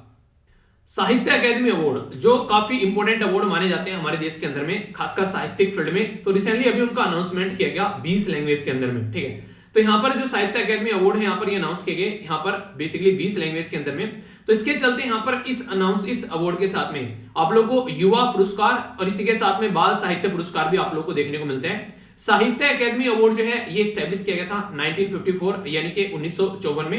एक तरीका लिटरेरी ऑनर है, यानी कि किसी ने अगर इस फिल्म में काम किया है तो उसको ये एनुअली कंफर्म किया जाता है। यहाँ पर खासकर जो India national academy of letter आप लोग यहाँ पर देखने को मिलेगा, एक तरीके से रिकॉग्नाइज किया जाता है कि इस इंसान ने जो है काफी कुछ अपने फील्ड में किया है। ये जो अवार्ड है नॉर्मली 22 लैंग्वेज में तो आप लोग को देखने को मिलेगा ही मिलेगा, और यहाँ से क्वेश्चन भी आप लोगों के लिए बन चुका है कई बार, ठीक है। 22 लैंग्वेज कौन सी है, जो 8वें शेड्यूल में आप लोग को देखने को मिलती है। ओरिजिनली 8वें शेड्यूल में कितनी लैंग्वेज थी और अब कितनी लैंग्वेज है, अब 22, ओरिजिनली कितनी थी ये बताइए आप लोग। इसके साथ में इंपॉर्टेंट मुद्दा यहाँ पर ये जो क्वेश्चन बनता है वो इससे बनता है कि 22 लैंग्वेज के साथ साथ में इंग्लिश और राजस्थानी भी इसके अंदर इंक्लूड किए गए, क्योंकि इंग्लिश और राजस्थानी जो है वो शेड्यूल लैंग्वेज के अंदर नहीं आती है, ठीक है। तो ये याद रखिएगा। तो जो यहाँ पर 8 जो शेड्यूल है उसमें टोटल 22 लैंग्वेज है, पर लेकिन इस अवार्ड में हम लोग 24 लैंग्वेज को यहाँ पर ये अवार्ड प्रोवाइड कराते हैं। पर लेकिन ऐसा नहीं कि हर बार सारी लैंग्वेज को मिल जाता है, जैसे अब की बार 20 लैंग्वेज में ये अवार्ड दिया गया है, ठीक है। एक तो इंपॉर्टेंट बात याद रखिएगा। दूसरा, जैसे आप लोगों को पता है जो हमारी कंट्री में पद्म अवार्ड होते हैं और जो भारत रत्न होते हैं, ठीक है। तो पद्म अवार्ड और भारत रत्न में क्या डिफरेंस है, भारत रत्न हाईएस्ट है और पद्म अवार्ड जो होते हैं वो सेकेंडरी कैटेगरी में आते हैं। इसी तरीके से यहाँ पर साहित्य अकादमी अवार्ड जो है वो सेकेंडरी हाईएस्ट अवार्ड देखने को मिलेगा। पहले नंबर पर आता है यहाँ पर ज्ञानपीठ अवार्ड। तो ये इंपॉर्टेंट है फैक्ट जो आप लोगों को पता होना चाहिए। ये ऐसे क्वेश्चन है, आप लोग ये समझ सकते हैं ये न्यूज नहीं, इनडायरेक्ट वे में क्वेश्चन ही डिस्कस कर रहा हूं मैं आप लोगों से, क्योंकि ये वो चीजें हैं जो ऑलरेडी अलग अलग एग्जाम में कई बार आप लोगों से क्वेश्चन बनकर सामने आ चुकी हैं और आगे भी आएगी। बहुत सारी चीजें ऐसी हैं जो रिपीटेडली रिपीट होती रहती हैं, जो कि इंपॉर्टेंट है। न्यूज छोटी सी है पर लेकिन इंपॉर्टेंट है, और यहां पर ये आप लोगों से सेंटर के एग्जाम में पूछी जा सकती है और स्टेट के एग्जाम में पूछी जा सकती है। खासकर अगर बिहार से आते हैं तो स्टेट पीसीएस के अंदर क्वेश्चन बन जाएगा, और सेंटर के एग्जाम में कैसे बनेगी वो मैं अभी आप लोगों को बताऊंगा। जैसे अगर कोई आप लोगों से पूछ ले, यहाँ पर बिहार गवर्नमेंट के द्वारा भी एक डिसीजन लिया गया है कि शराब जो पीने वाले लोग हैं और बेचने वाले लोग हैं उनको मॉनिटर किया जाएगा ड्रोन की हेल्प से। इनके ड्रोन का इस्तेमाल किया जाएगा यहाँ पर, जिससे कि यहाँ पर पता लगा सके कहां पर शराबें जो है वो बेची जा रही है। तो ये जो मुद्दा है यहाँ पर कहीं ना कहीं स्टेट गवर्नमेंट के दायरे में आता है और स्टेट गवर्नमेंट की रेस्पॉन्सिबिलिटी है इस काम को करने की। पर लेकिन अगर संविधान के अंदर आप लोग जाएंगे पार्ट 4 में, पार्ट 4 के अंदर आर्टिकल 36 से लेकर आर्टिकल 51 तक आप लोग को देखने को मिलते हैं, जिसको directive principle of state policy भी आप लोग बोलते हो। इसका मतलब क्या है डायरेक्टिव प्रिंसिपल, मतलब यानी कि कुछ ऐसे प्रिंसिपल जो कि डायरेक्ट करें स्टेट गवर्नमेंट को कि वो पॉलिसी बनाए, ताकि यहाँ पर कोई भी दिक्कतें देखने को मिल रही है स्टेट के अंदर उनका सोल्यूशन निकाला जा सके। तो इसी आर्टिकल के जो आर्टिकल जो है यहाँ पर 36 से लेकर 51 के बीच में एक आर्टिकल, इसको 47 आर्टिकल बोलते हैं। 47 आर्टिकल यहाँ पर बोलते हैं कि यहाँ पर एक तरीके से जो गवर्नमेंट है उसको यहाँ पर लोगों की सेहत का ध्यान रखना है, और कोई भी अगर कोई ऐसा उन्हें ऐसा टॉक्सिकेटिंग कोई ऐसा इंटॉक्सिकेटिंग कोई ऐसा पदार्थ कोई ड्रिंक यूज करता है जो कि इंजूरियस है हेल्थ के लिए, तो उसको रोकना है, यहाँ पर उसको प्रोहिबिट करना है। तो आर्टिकल 47 का यूज करते हुए यहाँ पर इनके द्वारा ये इस्तेमाल किया जा रहा है, जिसकी वजह से ये न्यूज में आ गया। ठीक है, तो ये आप लोगों से यूपीएससी के लेवल का क्वेश्चन बन जाएगा फिर यहाँ से। अगर बात करें आर्ग्यूमेंट अगेंस्ट यहाँ पर प्रोहिबिशन ऑफ द लिकर, तो यहाँ पर बात करते हैं कि राइट टू प्राइवेसी के बारे में बात करें कि इंसान जो है उसकी प्राइवेसी है, वो अपनी जिंदगी को कैसे लेकर चलना चाहता है, तो खुद इंसान को डिसाइड करने दो उसको क्या खाना है क्या पीना है, आप लोग उसके अंदर इंटरफेयर नहीं कर सकते। ठीक है, कई बार क्या रहते हैं यहाँ पर इसकी वजह से वायलेंस बढ़ते हैं। ठीक है, तो यहाँ पर वायलेंस की बातें देखने को मिलती है, शराब वगैरह पीता है तो इंसान जो है उल्टी सीधी हरकतें करता है, घर में आके बच्चों की और वाइफ की पिटाई करता है, रेवेन्यू लॉस देखने को मिलते हैं, और सोर्स ऑफ एम्प्लॉयमेंट भी है। अगर पॉजिटिव साइड देखें, क्या बहुत सारे लोग ऐसे हैं जो शराब दारू बेच रहे हैं। ठीक है, तो उसके चलते बहुत सारे लोगों को व्यापारी मिलते हैं, दुनिया भर के ठेके चलते हैं। ओके, ये मुद्दा है, कमाता कोई है खाता कोई है, ऐसी बातें आप लोगों को देखने को मिलेगी। इसी के साथ में फेवर में क्या यहाँ पर इंपैक्ट पड़ता है लाइवलीहुड के ऊपर। ठीक है, अगर बंद कर दिया डिस्करेज करेगा रेगुलर जो कंजप्शन है उसको, तो ये भी देखने को मिलती है। तो देखिए हर एक चीज है यहाँ पर कैसे कैसे आप लोगों को चीजों को यूज करने हैं। तो मैंने आप लोगों को यहाँ पर ये एक तरीके से ऐसा बता दिया, कल कुछ लिखने भी बैठ जाओ ना आप लोग, तो आप लोग अच्छे से लिख भी पाएंगे, या फिर क्वेश्चन बन जाए तो अच्छे से आंसर दे पाओगे। टॉपिक को इस तरीके से कवर करो कि क्वेश्चन न छूटे एग्जाम के अंदर, ये ना रहे कि पढ़ भी लिया और बेसिकली काम भी नहीं चला। उन्हें हाथ उन्हें कहते हैं कि क्या कहते हैं, हाथ तो लगा पर मुंह ना आया, फिर मुंह लगा पर हाथ ना आया, कुछ ऐसा करके डायलॉग है ना, तो वाली चीजें आप लोग समझ सकते हैं। इंपॉर्टेंट क्वेश्चन यहाँ पर जो काफी ज्यादा कंट्रोवर्सी क्रिएट कर दी थी, वो भी जब यहाँ पर स्टार्टिंग में बात की गई 1 जनवरी को, तो हुआ क्या था यहाँ पर, ये हुआ कि चाइना के द्वारा रूल और रेगुलेशन में चेंज किया गया। यहाँ पर क्या किया गया कि एक नया लॉ लेकर आया गया यहाँ पर लैंड बॉर्डर, और जिसको यहाँ पर इनके द्वारा इंप्लीमेंट किया गया, और यहाँ पर इसके चलते आसपास वाले जो एरिया है यहाँ पर उसमें कई सारी हरकतें की गई। जैसे यहाँ पर कई सारे जो प्लेसेस हैं यहाँ पर अरुणाचल प्रदेश के अंदर, उनके नाम चेंज कर दिए चाइना ने। ठीक है, चाइना क्योंकि क्लेम करता है कि अरुणाचल प्रदेश जो है वो चाइना का ही हिस्सा है, तो चाइना उसको अपना पार्ट मानता है, तो इसके चलते चाइना क्या करता है, बदतमीजी की पराकाष्ठा पार करते हुए कई बार उस एरिया के जो लोकल नाम है उनको वहां पर वो चेंज कर देते हैं। तो चाइना के द्वारा जो नया लॉ लाया गया यहाँ पर कि लॉ ऑफ द जो लैंड लाया गया, तो उसके चलते यहाँ पर बोला गया कि अभी रिसेंटली कई सारे एरिया में दिक्कत देखने को मिलती है, तो दिक्कतें और ज्यादा बढ़ती न जाएंगी। मोटे मोटे तौर पर चाइना का जो एरिया है जो कि बेसिकली बॉर्डर टच करता है अलग अलग देश के साथ में, तो 22,100 किलोमीटर आप लोगों को देखने को मिलेगा। तो लगभग 14 कंट्री के साथ में ये बॉर्डर टच करते हैं, पर लेकिन 14 कंट्री में से 12 कंट्री के साथ में ऐसा था जो कि इसका डिस्प्यूट था, जिनको आप लोग ये रिजोल्व कर चुके हैं, यानी कि काफी हद तक अपने डिस्प्यूट को रिजोल्व कर चुके हैं। पर लेकिन अभी भी यहाँ पर जैसे कि इंडिया हो गया, ठीक है, इसी के साथ में भूटान हो गया, इनके साथ में इसकी जो रस्साकसी अभी देखने को मिल जाएगी। ये तो मैंने आप लोगों को बेसिकली उसके बारे में बताया जो यहाँ पर लैंड वाला एरिया है। अगर आप लोग पानी में जाओगे तो पानी में तो इसका इतने सारी कंट्री के साथ में रस्साकसी जिसकी कुछ हद नहीं है। अच्छा, जैसे मैं आप लोगों को मैप दिखाता हूँ अपनी कंट्री का, तो आप लोगों को पता है ये जो बाउंड्री है यहाँ पर ये लगभग 7,500 किलोमीटर की आप लोगों को देखने को मिलेगी। अगर मैं आप लोगों से यहाँ पर जो जमीन वाली बाउंड्री है उसके बारे में अगर आप लोगों से बात करूं, तो इसके बारे में आप लोग क्या रहे हैं इसको आप लोग जरा बताइए, देखता हूं कौन इसके बारे में बताता है। ठीक है, कि ये कितनी बाउंड्री हमारी, ये आप लोग को पता होनी चाहिए। ठीक है, तो बेसिक इंफॉर्मेशन याद रखेगा। बाकी कौन कौन से एरिया में यहाँ पर इंडिया और चाइना के बीच में डिस्प्यूट देखने को मिलता है, तो 3 एरिया में इसको नॉर्मली डिवाइड किया है। एक को बोलते हैं वेस्टर्न सेक्टर जो कि सबसे बड़ा है, यहाँ पर 1,570 किलोमीटर का है। सेंट्रल सेक्टर देखने को मिलेगा यहाँ पर 545 किलोमीटर का, और ईस्टर्न सेक्टर देखने को मिलेगा 1,325 किलोमीटर का। तो ये बेसिक एरिया है जिसके बारे में याद रख सकते हैं। ठीक है, यहाँ पर जो लाइन डिवाइड करती है इंडिया और चाइना के बॉर्डर को, याद रखिएगा उसको लाइन ऑफ एक्चुअल कंट्रोल बोलते हैं। और यहाँ पर जो लाइन आप लोगों को देखने को मिलेगी इसको मैकमोहन लाइन के नाम से आप लोग जानते हैं। ठीक है, तो ये मैप जो है इसलिए आप लोगों को बार बार दिखाते रहता हूं क्योंकि आप लोगों का मैप भी साथ साथ में तैयार होते रहते हैं। पढ़ने का मतलब यही है कि जब आप लोग चहुमुखी तरीके से उसको चीजों को लेकर चले तभी उसका फायदा देखने को मिलता है। इंडिया और पाकिस्तान के बारे में कुछ लिखने के लिए आया है, तो यहां से इंपोर्टेंट क्वेश्चन आप लोगों के लिए बन जाएगा। इंडिया और पाकिस्तान जो है एक दूसरे के साथ में न्यूक्लियर इंस्टॉलेशन चेंज करते हैं। न्यूक्लियर इंस्टॉलेशन मतलब कहां पर हमारे देश में न्यूक्लियर पावर प्लांट है, कहां पर हम लोगों ने क्या क्या न्यूक्लियर से रिलेटेड हथियार वगैरह रख रखे हैं, उसके बारे में इंफॉर्मेशन एक दूसरे के साथ में शेयर करते हैं ताकि ट्रस्ट बना रहे एक दूसरे के साथ में और दिक्कतें देखने को न मिले। तो यहाँ पर ये ऐसा नहीं कि एकदम ऐसे ही निकल कर आ गया। पाकिस्तान जो है उसकी बदतमीजी आप लोग देखते हैं बार बार काफी ज्यादा हो जाती है। तो पाकिस्तान को लगा कि कल को चलकर यहाँ पर अगर इंडिया जो है वो हमारे जहां पर न्यूक्लियर जो बेसिकली हम लोगों ने हथियार रख रखे हैं उसके ऊपर अटैक कर दे तो कैसा होगा। तो इसके चलते यहाँ पर इनको दिक्कतें देखने को मिली, क्योंकि यहाँ पर इस तरीके से अभी देखने को मिला था ऐसा कुछ यहाँ पर इजराइल के द्वारा किया गया था। ठीक है, इजराइल के द्वारा यहाँ पर 1981 में बमबारी की गई यहाँ पर इराक के अंदर, जिसके चलते उनका यहाँ पर जिनका नाम था यहाँ पर ऑस्ट्रिक रिएक्टर जो था नियर बगदाद वो यहाँ पर बर्बाद कर दिया था। तो कल को चलकर ऐसा कुछ देखने को मिले तो दिक्कत हो जाएगी। तो पाकिस्तान के मन में डर लगा, ठीक है। कहते हैं कि इतना डर अच्छा होता है, ठीक है, तो इतना डर बना यहाँ पर। तो 1988 में पाकिस्तान ने रिक्वेस्ट की इंडिया से कि भाई साहब एक दूसरे के साथ में न्यूक्लियर इंस्टॉलेशन फैसिलिटी हम लोग एक्सचेंज कर लेते हैं। इंडिया ने टाइम लिया 3 साल यहाँ पर कि सोचकर बताते हैं, और फिर इंडिया को लगा चलो हम लोग शांति प्रिय दोस्त, हम लोग शांति प्रिय देश हैं और वैसे भी हम लोग ज्यादा उल्टी सीधी हरकतें नहीं करते हैं, तो चलो शांति बनाए रखने के लिए काम कर लेते हैं। पर लेकिन पाकिस्तान तो पाकिस्तान है, हरकतें कंटिन्यूसली चलती रहती हैं। तो ये 1991 में ये एग्रीमेंट यहाँ पर साइन किया गया कि साल में 2 बार 1 जनवरी को और 1 जुलाई को, यानी कि 6 महीने में यहाँ पर एक दूसरे के साथ में कहां पर हमारी क्या क्या चीजें हैं उसके बारे में हम लोग चीजें शेयर करेंगे। तो तब से लेकर यहाँ पर ये चलता हुआ रहा है। तो रिसेंटली अभी यहाँ पर हमारे द्वारा इसको 1 जनवरी को फिर से इसको शेयर किया गया था, ठीक है। बाकी यहाँ पर एक और इंपॉर्टेंट बात याद रखते हैं, सर क्रीक यहाँ पर ये एक वाटर एरिया डिस्ट्रीब्यूट आप लोगों को इंडिया और आज के दिन में पाकिस्तान के बीच में देखने को मिलता है। लगभग 96 किलोमीटर का यहाँ पर ये एरिया रन ऑफ कच्छ में आप लोग को नजर आएगा, जिसके बारे में भी आप लोग थोड़ा सा आइडिया रख सकते हैं। कई बार क्वेश्चन बन जाते हैं वैसे। बाकी आप लोगों को पता ही है कि लाइन ऑफ कंट्रोल जो है वो इंडिया और पाकिस्तान के बीच में ऑलरेडी डिस्ट्रीब्यूटेड एरिया है, क्योंकि हमारे देश का ये एरिया पाकिस्तान के कंट्रोल में है। पर लेकिन एग्जाम में अगर कोई क्वेश्चन पूछ ले तो उसको में कंफ्यूज मत हो जाना, अफगानिस्तान के साथ में हमारा बॉर्डर टच करता है, तो इसलिए जब भी आप लोग से पूछे कितनी कंट्री के साथ में बॉर्डर टच करता है तो उनमें अफगानिस्तान भी है, ये बात आप लोग जरूर याद रखिएगा, ठीक है। ये एक ऐसी स्कीम है जिसके बारे में नॉर्मली हर महीने में आप लोग कुछ ना कुछ बताते रहता हूं, और अब तक तो ये बहुत सारे जो एसएलवी फैमिली मेंबर हैं उनको ये याद भी हो गई होगी। बेसिकली बात करते हैं मिनिस्ट्री ऑफ जल शक्ति के द्वारा जो यहाँ पर जल जीवन मिशन के बारे में हम लोग बात करते हैं। इसके तहत अभी रिसेंटली मध्य प्रदेश के लिए जल जीवन मिशन के तहत यहाँ पर 15,381 करोड़ रुपए 15,381 करोड़ रुपीस यहाँ पर उसको बेसिकली दिए गए हैं।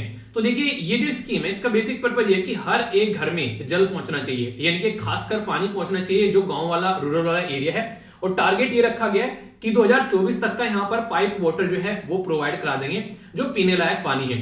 तो आप लोगों से कई सारे क्वेश्चन रिसेंटली अभी पूछे गए, आप लोगों ने देखा भी होगा एग्जाम के अंदर में। स्कीम के बारे में पूछ लिया, क्या टारगेट है या रिसेंटली वो पूछ लिया, कौन सी मिनिस्ट्री इंप्लीमेंट कर रही है वो पूछ लिया, तो मिनिस्ट्री है जल शक्ति मिनिस्ट्री। इसी के साथ में फंडिंग पैटर्न भी रिसेंटली अभी पूछा गया 1-2 एग्जाम के अंदर में कि पैसा कहां से और कितना कितना कैसे दिया जाता है। तो याद रखिएगा जो हिमालयन स्टेट है और खासकर नॉर्थ ईस्ट वाले जो राज्य हैं उनके लिए यहाँ पर 90% सेंट्रल गवर्नमेंट के द्वारा दिया जाए और 10% स्टेट गवर्नमेंट के द्वारा, यानी कि जो स्पेशल कैटेगरी के स्टेटस वाले राज्य आते हैं। बाकी के जो बच्चे कुछ सारे राज्य हैं और या फिर अगर बात करें यहाँ पर यूनियन टेरिटरी है तो उनमें डिफरेंट पैटर्न देखने को मिलेगा। जैसे नॉर्मल राज्य हैं उनके लिए अगर आप लोग जाकर चेक करोगे तो आप लोगों को यहाँ पर नजर आएगा 50-50 है दोनों का पैसा, दोनों को 50-50% देना है। और यूनियन टेरिटरी क्योंकि यूनियन की टेरिटरी यानी कि सेंट्रल गवर्नमेंट के अंडर आने वाली टेरिटरी, तो यहाँ पर आप लोगों को 100% पैसा जो है वो सेंट्रल गवर्नमेंट के द्वारा दिया जाता है। तो ये कुछ ऐसी बेसिक इंफॉर्मेशन है जो कि आप लोगों को कंफ्यूजन में डाल सकती है कई बार अगर क्वेश्चन आए तो।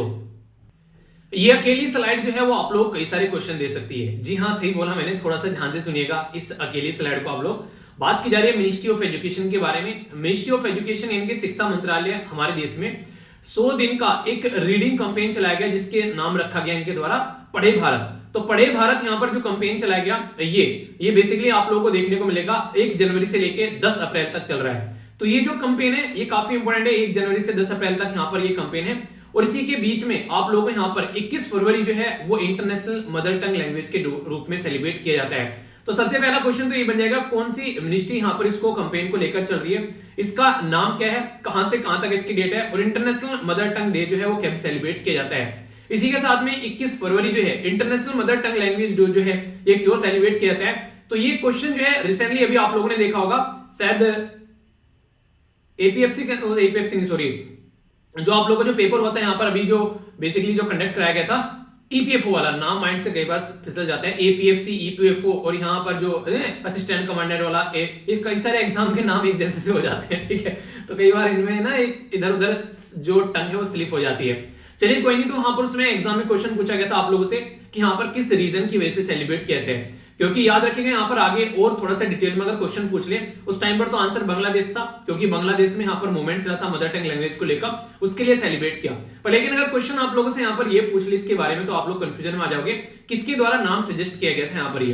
तो याद रखिएगा यहाँ पर इनका नाम है यहाँ पर रफीकुल इस्लाम, ठीक है। तो जिनके द्वारा ये नाम सजेस्ट किया गया बांग्लादेशी है, कनाडा में रहते हैं, जिसके चलते यहाँ पर ये सेलिब्रेट करना स्टार्ट किया।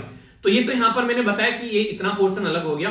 अब थोड़ा सा आगे चलते हैं संविधान के बारे में। अगर संविधान में आप लोग जाकर थोड़ा झांकोगे तो पार्ट 3 में आप लोगों को आर्टिकल 45 और इसी के साथ में आर्टिकल 39 जो है ये बेसिकली यहाँ पर एजुकेशन से रिलेटेड प्रोविजन आप लोगों को देखने को मिलेंगे। और यहाँ पर 42nd कॉन्स्टिट्यूशन अमेंडमेंट किया गया था 1976 में, 1976 में। उस टाइम पर हमारे देश में जो थी वो इमरजेंसी भी लगी हुई थी। तो यहाँ पर पहले एजुकेशन जो थी वो सेंट्रल गवर्नमेंट के अंडर में नहीं आती थी, ये स्टेट गवर्नमेंट के अंडर में आती थी कंप्लीटली। पर लेकिन अब क्या है, यहाँ पर इसको कॉन्करेंट लिस्ट में डाल दिया। मतलब जब संविधान में 7वें शेड्यूल में आप लोग जाएंगे तो 3 लिस्ट हैं, एक को बोलते हैं सेंट्रल लिस्ट, दूसरे को बोलते हैं स्टेट लिस्ट और तीसरे को बोलते हैं कॉन्करेंट लिस्ट। सेंट्रल लिस्ट यहाँ पर केंद्र की सूची, स्टेट लिस्ट राज्य की सूची और कॉन्करेंट लिस्ट समवर्ती सूची।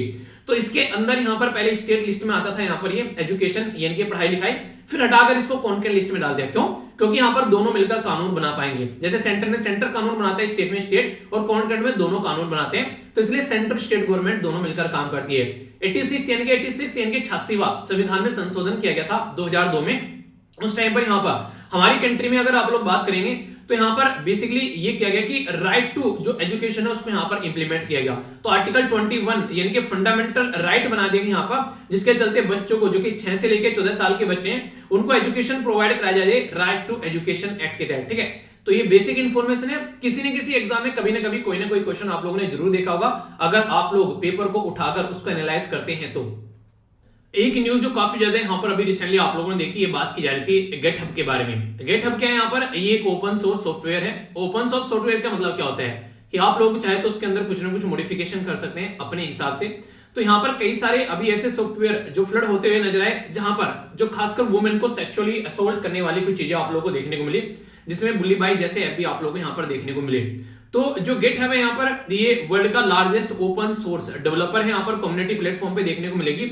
यहाँ पर ऐसा रहता है कि अगर आप लोग जाकर कोई यहाँ पर एक तरीके से बोलोगे कि मुझे ये वाला ऐप जो है वो डेवलप कराना है, तो कोई ना कोई बनाकर आप लोगों को वो ऐप दे देगा और उसका पेमेंट जो है आप लोग करना है और आप लोग का काम कंप्लीट, अगर आपके हिसाब से वो ऐप बना है तो ऐसे कुछ आप लोग यहाँ पर चीज देखने को मिलेगी। तो उसके तहत आप लोग यहाँ पर देखने, एडिट करने और ट्विक करने का भी इसमें एक ऑप्शन आप लोगों को देखने को मिलेगा। ओपन सोर्स का मतलब ये है कि पब्लिकली एक्सेसिबल होता है। और ओपन सोर्स सॉफ्टवेयर जैसे कि यहाँ पर अगर बात करें लाइनक्स हो गया, मोजिला 4x, ठीक है, VLC प्लेयर, ये सारी इस कैटेगरी में देखने को मिलेगी। ठीक है, सुगर CRM। तो अगर बात करें गवर्नमेंट की पॉलिसीज के बारे में ओपन सोर्स सॉफ्टवेयर को लेकर, तो फ्री एंड ओपन जो सोर्स सॉफ्टवेयर है फॉर एजुकेशन, तो ये काफी इंपोर्टेंट प्रोजेक्ट है देश का, जो कि यहाँ पर कंप्लीटली फोकस की जाती है कि एजुकेशन को ढंग से इंप्रूवमेंट किया जा सके। और आरोग्य सेतु ऐप भी इस तरीके से देखने को मिलेगा। तो गेटहब के बारे में जरूर याद रखिएगा। यहाँ पर ये काफी इंपोर्टेंट जो यूनाइटेड स्टेट ऑफ अमेरिका का एक प्लेटफॉर्म है। नॉर्मली आप लोग आज के में सॉफ्टवेयर कहां से डाउनलोड करते हैं, प्ले स्टोर में जाते हैं, तो यहां पर उसी तरीके से एक डिफरेंट पैटर्न आप लोगों को देखने को मिलेगा गेटहब, जिसके बारे में आप लोग याद रख सकते हैं। 2008 में बनाया गया था, पर रिसेंटली अभी कंट्रोवर्सी की वजह से काफी ज्यादा ये गलत रीजन की वजह से न्यूज में आ गया है। इंपॉर्टेंट टॉपिक और इंपॉर्टेंट क्वेश्चन आप लोग दोनों इसको बोल सकते हो। यहाँ पर रिसेंटली अभी क्या हुआ, यहाँ पर मद्रास हाईकोर्ट के जज के द्वारा एक ऑर्डर पास किया गया। उस ऑर्डर में ये लिखा हुआ था कि कल को चलकर कई सारे लोग ये बोल रहे थे कि जो सीसीटीवी कैमरे लगाने चाहिए स्पा, जहां पर आप लोग कई बार स्पा लेने जाते हैं, तो वहां पर क्या होता है कि सीसीटीवी कैमरा लगाना चाहिए, ताकि हो सकता है कि वहां पर कुछ गलत काम हो रहा हो।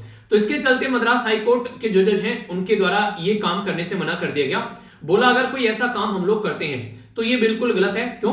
क्योंकि ऑलरेडी 2017 में एक केस आया था, जिसको बोलते हैं case Puttaswamy case. Case Puttaswamy case ये बोलता है कि राइट टू प्राइवेसी जो है इंसान का फंडामेंटल राइट है, यानी कि उसकी निजी जिंदगी में क्या चल रहा है, वो यहाँ पर किसके साथ में किस तरीके से अपनी जिंदगी जिताना चाहता है, या फिर किसके साथ में कैसे रिलेशन बना रहा है, ये हमारा किसी का कोई हक नहीं है कि इसके बारे में हम लोग जाने।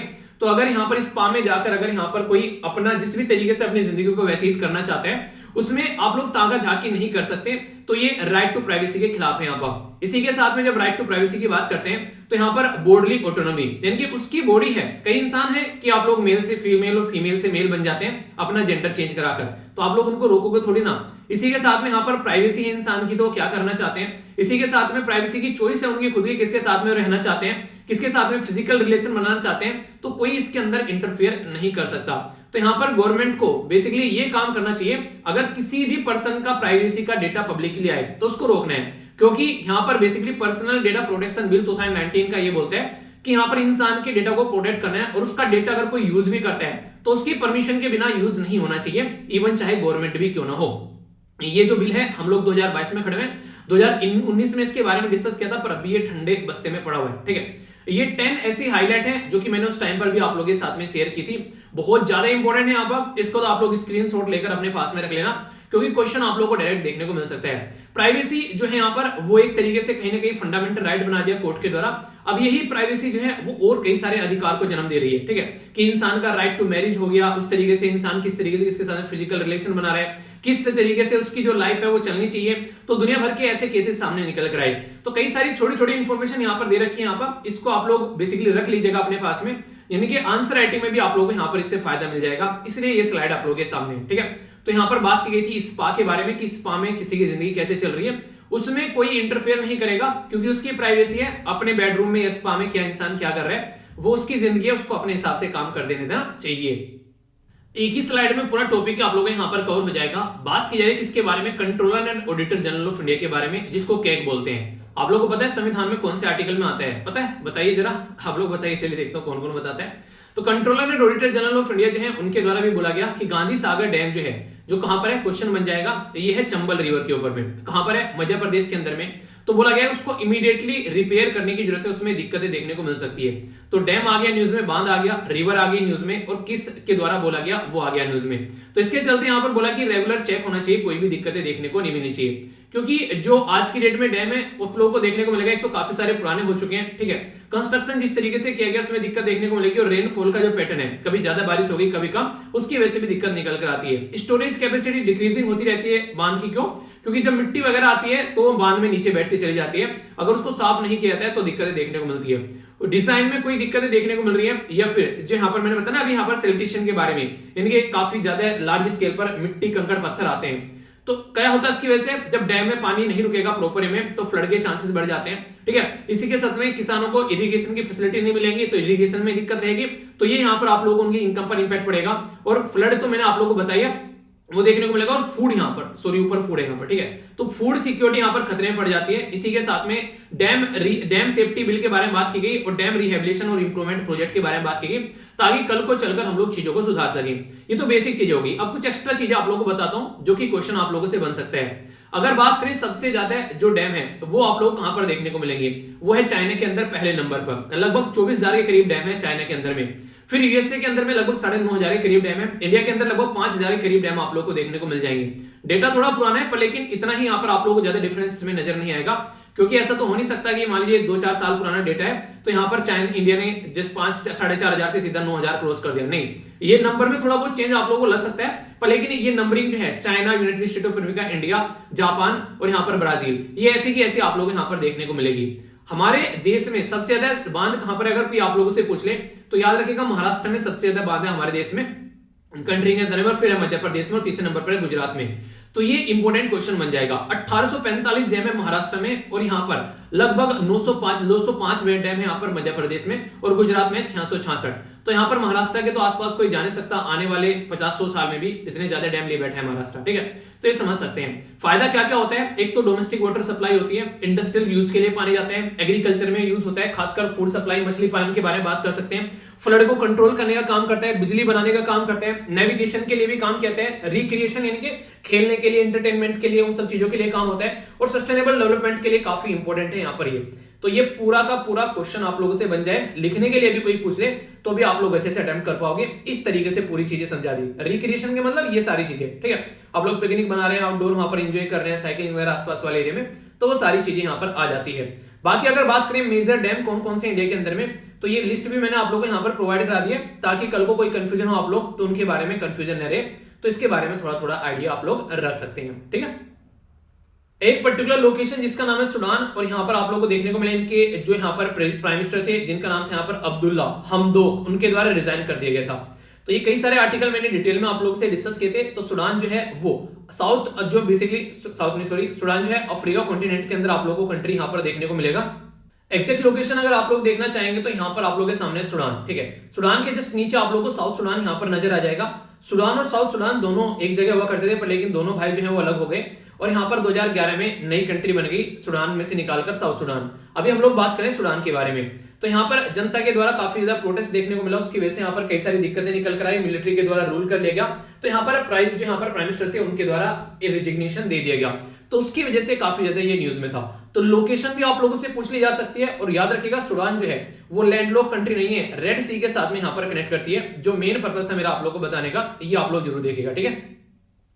क्वेश्चन यहाँ पर पूछे गए इस तरीके से, कई बार आप लोगों के तो कंफ्यूजन आप लोगों को नहीं होना चाहिए, कई बार आप लोगों से क्वेश्चन यहाँ पर बन जाते हैं जो कि आप लोग माइंड में क्लैरिटी रखोगे तो अच्छे से समझ पाओगे। और यहाँ पर दिक्कत इतनी ज्यादा हो गई, एक टर्म भी मैंने आप लोगों को बताई थी, अगर आप लोगों को याद होगी, इसको बोलते हैं बेसिकली क्लेप्टोक्रेसी। ठीक है, जैसे डेमोक्रेसी है ऐसे क्लेप्टोक्रेसी यहाँ पर आप लोगों को देखने को मिलेगी। इसमें क्या होता है, इसमें जो चोर होते हैं ना, खासकर जो कि एक तरीके से लुटेरे होते हैं, करप्शन करने वाले जो गवर्नमेंट के ऑफिशियल होते हैं, उनके द्वारा जब रूल किया जाता है, ठीक है, तो कोई भी ईमानदारी नहीं होती तो उसको क्लेप्टोक्रेसी बोलते हैं। तो ये एक इंपॉर्टेंट टर्म भी आप लोग समझ सकते हैं। छोटा सा इंपॉर्टेंट क्वेश्चन कई बार बन जाता है, कई सारे मेंबर्स के बारे में आप लोगों को पूछ लिया जाता है। यूनाइटेड जो यहाँ पर बेसिकली यूनाइटेड नेशन की जो सिक्योरिटी काउंसिल है उसके परमानेंट मेंबर के बारे में आप लोगों को बताइए। 5 परमानेंट मेंबर है और उसके अंदर 10 नॉन परमानेंट मेंबर आप लोगों को देखने को मिलेंगे। तो उन 10 नॉन परमानेंट मेंबर में से अभी यहाँ पर जैसे अल्बेनिया, ब्राजील, गबन, घाना और यूनाइटेड अरब एमिरेट्स, ठीक है, तो ये मेंबर ऐसे हैं जो नए मेंबर अभी यहाँ पर ऐड हुए हैं। तो ये इंपॉर्टेंट क्वेश्चन आप लोगों से पूछ लिया है कि नए नए अभी मेंबर कौन ऐड हुए हैं, तो ये यहाँ पर इनके नाम आप लोगों को पता होना चाहिए। हमारी कंट्री की जो टर्म है वो 21-22 के लिए है। हमारी country already non permanent member के तौर पर आप लोगों को यहाँ पर देखने को मिल जाती है।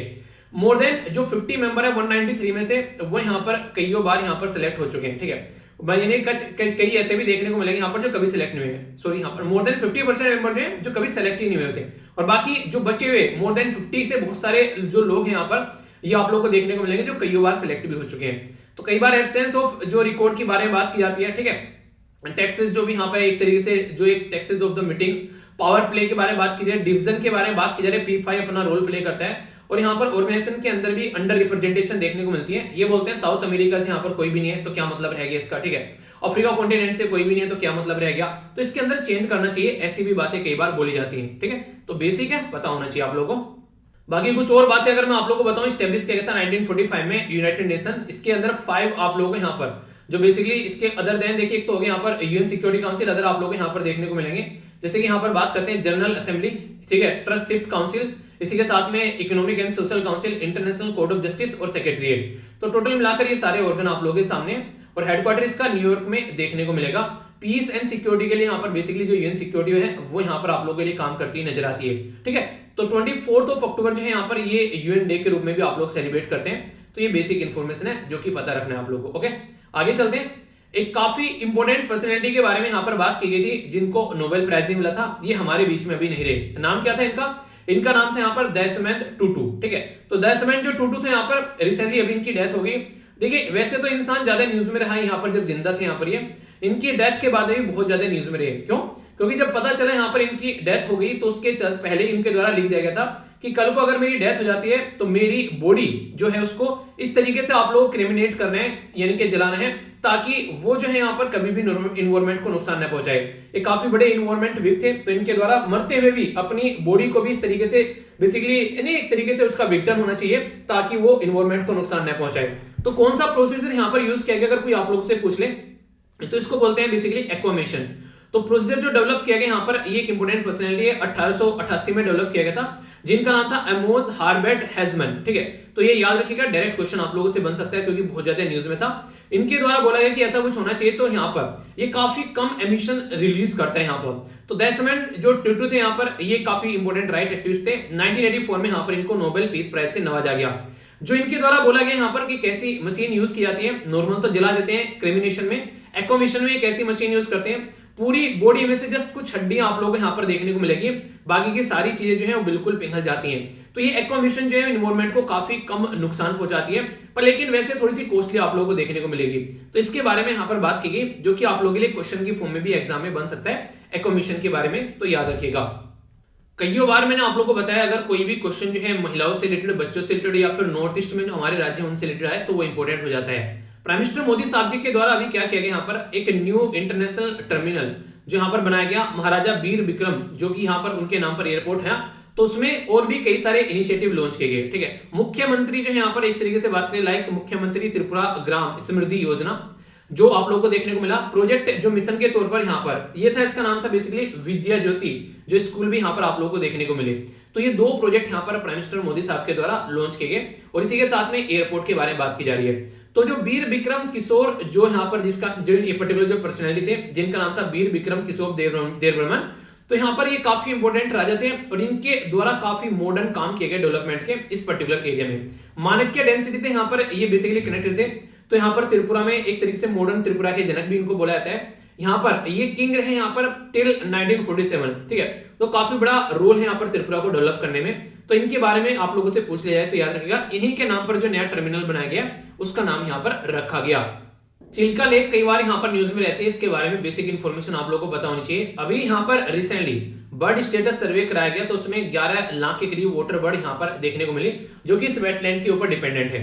अगर अपनी कंट्री के अंदर जाएंगे तो उड़ीसा ये बेसिकली राज्य है हमारा, तो यहाँ पर आप लोगों को चिल्का लेक देखने को मिलेगी बे ऑफ बंगाल वाली साइड में। ये लार्जेस्ट ब्लैकिश वाटर लेक आप लोगों को देखने को मिलेगी, ठीक है। नॉर्मली जब यहाँ पर आप लोग बात करते हैं ब्लैकिश वाटर के बारे में, तो ऐसा पानी होता है कि एक साइड में तो खारा पानी बिल्कुल देखने को मिलेगा और एक साइड में यहाँ पर बीच का पानी रहेगा और एक साइड में फ्रेश वाटर रहेगा। तो जो बीच वाला पानी होता है खारे पानी और बेसिकली फ्रेश वाटर के बीच में, उसको ब्लैकिश वाटर के नाम से आप लोग जानते हैं। ब्लैकिश वाटर को अगर नॉर्मल तरीके से बोला जाए, नाइदर सोल्टी और नोर फ्रेश, यानी कि उसके बीच का पानी आप लोग को देखने को मिलता है। और नॉर्मली कहां पर पाया जाता है, ये वहां पर पाया जाएगा जहां पर जो रिवर है वो समुद्र से मिलती है, तो वो वाला जो एरिया होता है उसको ब्लैकिश वाटर बोलते हैं। तो यहाँ पर इसके अंदर ब्लैकिश वाटर पाया जाता है। एशिया की लार्जेस्ट एंड वर्ल्ड की सेकंड लार्जेस्ट लेगून आप लोगों को देखने को मिलेगी। लेगून क्या होता है, जब कोई एरिया कटकर इस तरीके से यहाँ पर अलग हो जाता है तो उसको आप लोग यहाँ पर लेगून बोल देते हैं। और यहाँ पर काफी लार्ज स्केल पर इरावदी डॉल्फिन भी आप लोग को देखने को मिल जाती है। नेक्स्ट यहाँ पर मेजर अट्रैक्शन जो चिल्का के अंदर ये इरावदी डॉल्फिन आप लोग बोल सकते हैं, ठीक है। जो एक पर्टिकुलर आइलैंड है, इसका नाम है यहाँ पर सत्यपदा, ये आइलैंड है, यहाँ पर नॉर्मली ये नजर आती है। 1981 में फर्स्ट इंडियन वेटलैंड है जो कि इंटरनेशनल इंपोर्टेंस के तहत रामसर साइट के कन्वेंशन के अंदर डाला गया था। रामसर साइट के बारे में आप लोग कई बार बता चुका हूं। ईरान के अंदर एक लोकेशन है जिसका नाम है रामसर, वहां पर एक कन्वेंशन हुआ 1970। कब हुआ बताइए, चलिए 1970 1 2 3 या फिर 4 आप लोगों को बताना है यहाँ पर ये, ठीक है। ये क्वेश्चन आप लोगों के लिए। तो वहां पर ये कन्वेंशन हुआ, उसके तहत हमारी कंट्री में फिर यहाँ पर ये एक पर्टिकुलर जो सबसे पहले रामसर साइट आई, तो ये आप लोगों के सामने यहाँ पर। और कितनी रामसर साइट है इसके बारे में बताइए चलिए। ये सारे क्वेश्चन ऐसे जो हजारों बार आप लोगों को पढ़ा चुका हूँ, ये सारी चीजें याद होनी चाहिए, ओके। एक स्कीम भी कवर हो जाएगी, गवर्नमेंट के डिसीजन के बारे में पता चल जाएगा। तो आम के आम और गुटलियों के दाम, ऐसे हम लोग इस न्यूज को देखेंगे।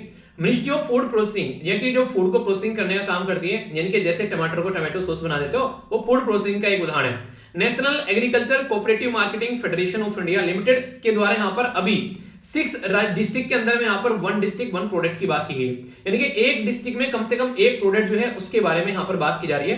तो इसके चलते प्रधानमंत्री फॉर्मलाइजेशन जो माइक्रो फूड प्रोसेसिंग एंटरप्राइज जो यहाँ पर एंटरप्राइज है, ये स्कीम सामने निकल कर आई, ठीक है। तो यानी कहने का मतलब ये कि अगर आप लोगों को लिखने के लिए भी आ जाता है कि हमारी कंट्री में बेसिकली कैसे प्रोडक्ट को आगे लेकर चलना है, तो ये स्कीम काफी बड़ा रोल प्ले करेगी। इसका बेसिक पर्पज ये है कि जो यहाँ पर आज के में इनहेंस करे कॉम्पिटिशननेस, खासकर जो माइक्रो एंटरप्राइज है अनऑर्गेनाइज सेक्टर में फूड प्रोसेसिंग इंडस्ट्री के अंदर में। मान लीजिए घर पे कोई बैठकर आज की डेट में जो आंवले का अचार बना रहा है, मिर्च का अचार या आम का अचार, ये सब चीजें, या फिर कोई और माचिस बना रहा है, कोई बैठकर कागज के लिफाफे बना रहा है, ये सारी चीजें होती हैं। ये जो स्कीम है ये सेंट्रल स्पॉन्सर्ड स्कीम है, यानी कि सेंट्रल गवर्नमेंट और स्टेट गवर्नमेंट जो है वो मिलकर खर्चा करेगी। और यहाँ पर 60 और 40 का रेशियो आप लोगों को देखने को मिलेगा। पर लेकिन अगर नॉर्थ ईस्ट और हिमालयन राज्य के बारे में बात करेंगे, जिनको आप लोग स्पेशल कैटेगरी के राज्य बोलते हैं, वहां पर 19-10 का रेशियो आप लोगों के सामने नजर आएगा। 60 और 40 का रेशियो है यूनियन टेरिटरी के साथ में जब लेजिस्लेचर के बारे में बात करते हैं। बाकी यहां पर अगर बात करें यूनियन टेरिटरी विद लेजिस्लेचर, यानी कि जहां पर खुद के चीफ मिनिस्टर हैं, ठीक है। और बाकी जो दूसरी यूनियन टेरिटरी है वहां पर टोटल मिलाकर 100% आप लोगों को सेंट्रल गवर्नमेंट देती हुई पैसा नजर आएगी। तो ये ऐसी स्टेटमेंट है जो कि कई बार आप लोगों को दे दी जाती है और फिर आप लोग बोलते हो यार ये तो पढ़ा नहीं था। पढ़ा था भाई साहब, थोड़ा ध्यान से सुनोगे तो आंसर आप लोग जरूर दे पाओगे, ठीक है। जब इलेक्शन होते हैं तब ये न्यूज जरूर आप लोगों को देखने को मिलती है कि कितना पैसा खर्च किया और किसने खर्च किया। तो इसके चलते यहाँ पर पैसे को बढ़ाते रहते हैं यहाँ पर कई बार कि चलो खर्चे को बढ़ा दीजिए, हालांकि जितना दिखता है उससे कहीं ज्यादा खर्चा आप लोगों को देखने को मिलता है। तो रिसेंटली अभी क्या किया गया, जो लोकसभा के अंदर कोई कैंडिडेट अगर पैसा खर्च करना चाहते हैं तो उसकी जो लिमिट है यहाँ पर वो यहाँ पर इंक्रीज की गई है। 54 लाख से 70 लाख आप लोगों को देखने को मिलेगी, ठीक है। तो यहाँ पर जो इंक्रीज थी फ्रॉम 54 लाख से 72 लाख, तो डिपेंडिंग ऑफ द स्टेट, तो स्टेट के अंदर यहाँ पर ये बढ़ा दी गई है, ठीक है। इसी के साथ में 70 से 95 के बारे में बात करें यहाँ पर, तो ये इंक्रीज आप लोगों को लिमिट होती नजर आएगी। यानी कि यहाँ पर कहने का मतलब यहाँ पर ये कि एक स्टेट की पॉपुलेशन कैसी है उसके बेस पर यहाँ पर बेसिकली चीजों को दिखाया जाएगा। तो यहाँ पर ये रेंज अभी यहाँ पर बढ़ा दी गई है, ठीक है। तो ये इंपॉर्टेंट है। यहाँ पर जो असेंबली के लिए यहाँ पर जो बढ़ाई गई है, पहले यहाँ पर 20 से लेके 28 लाख हुआ करती थी, ठीक है। अब इसको बढ़ाकर 28 से लेके 40 कर दिए। जैसे 54 से 70 लाख की बढ़ाकर यहाँ पर 70 से 95 कर दिया, यानी कि 54 को 70 कर दिया और 70 को 95 कर दिया है। ऐसे ही 20 को 28 कर दिया है और 28 को 40 कर दिया है, डिपेंडिंग द स्टेट। अब आप लोगों के माइंड में क्वेश्चन ये आएगा, या फिर एग्जामिनर के माइंड में तो आ ही गया होगा क्योंकि वो क्वेश्चन बनाने बैठ जाता है तुरंत न्यूज आती। तो यहाँ पर किस पर्टिकुलर एक्ट के तहत ये काम किया था? तो सेक्शन 77 है representation of the people act, जो कि 1951 का है। इसके चलते यहाँ पर कौन कौन कितना खर्चा कर रहा है उनके ऊपर लगाम कसने की कोशिश की जाती है। और सेक्शन 10 जो है representation of the people act का, वो बोलता है कि इनकरेक्ट अमाउंट अगर कोई यहां पर देता है तो उसको डिस्क्वालीफाई भी किया जा सकता है। ठीक है, रिकमेंडेशन ऑफ द ये स्टेट फाइनेंस कमीशन के हिसाब से अगर बात करते हैं। ठीक है, इंद्रजीत गुप्ता कमेटी बनाई गई थी इसी पर्पज के लिए, लॉ कमीशन की रिपोर्ट भी इसी पर्पज के लिए थी। और यहां पर बात करें जो national commission of the review of the constitution जो आया 2002 में, इनके सबके द्वारा बताया गया था कि रिकमेंडेशन देना है स्टेट फंडिंग के बारे में बात की जा रही है बेसिकली। ठीक है, सॉरी मैंने गलत बोल दिया यहाँ पर थोड़ा सा, इसको सुनिएगा। यहाँ पर ये representation of the people act है, ये तो यहाँ पर आप लोगों को देखने को मिलेंगे।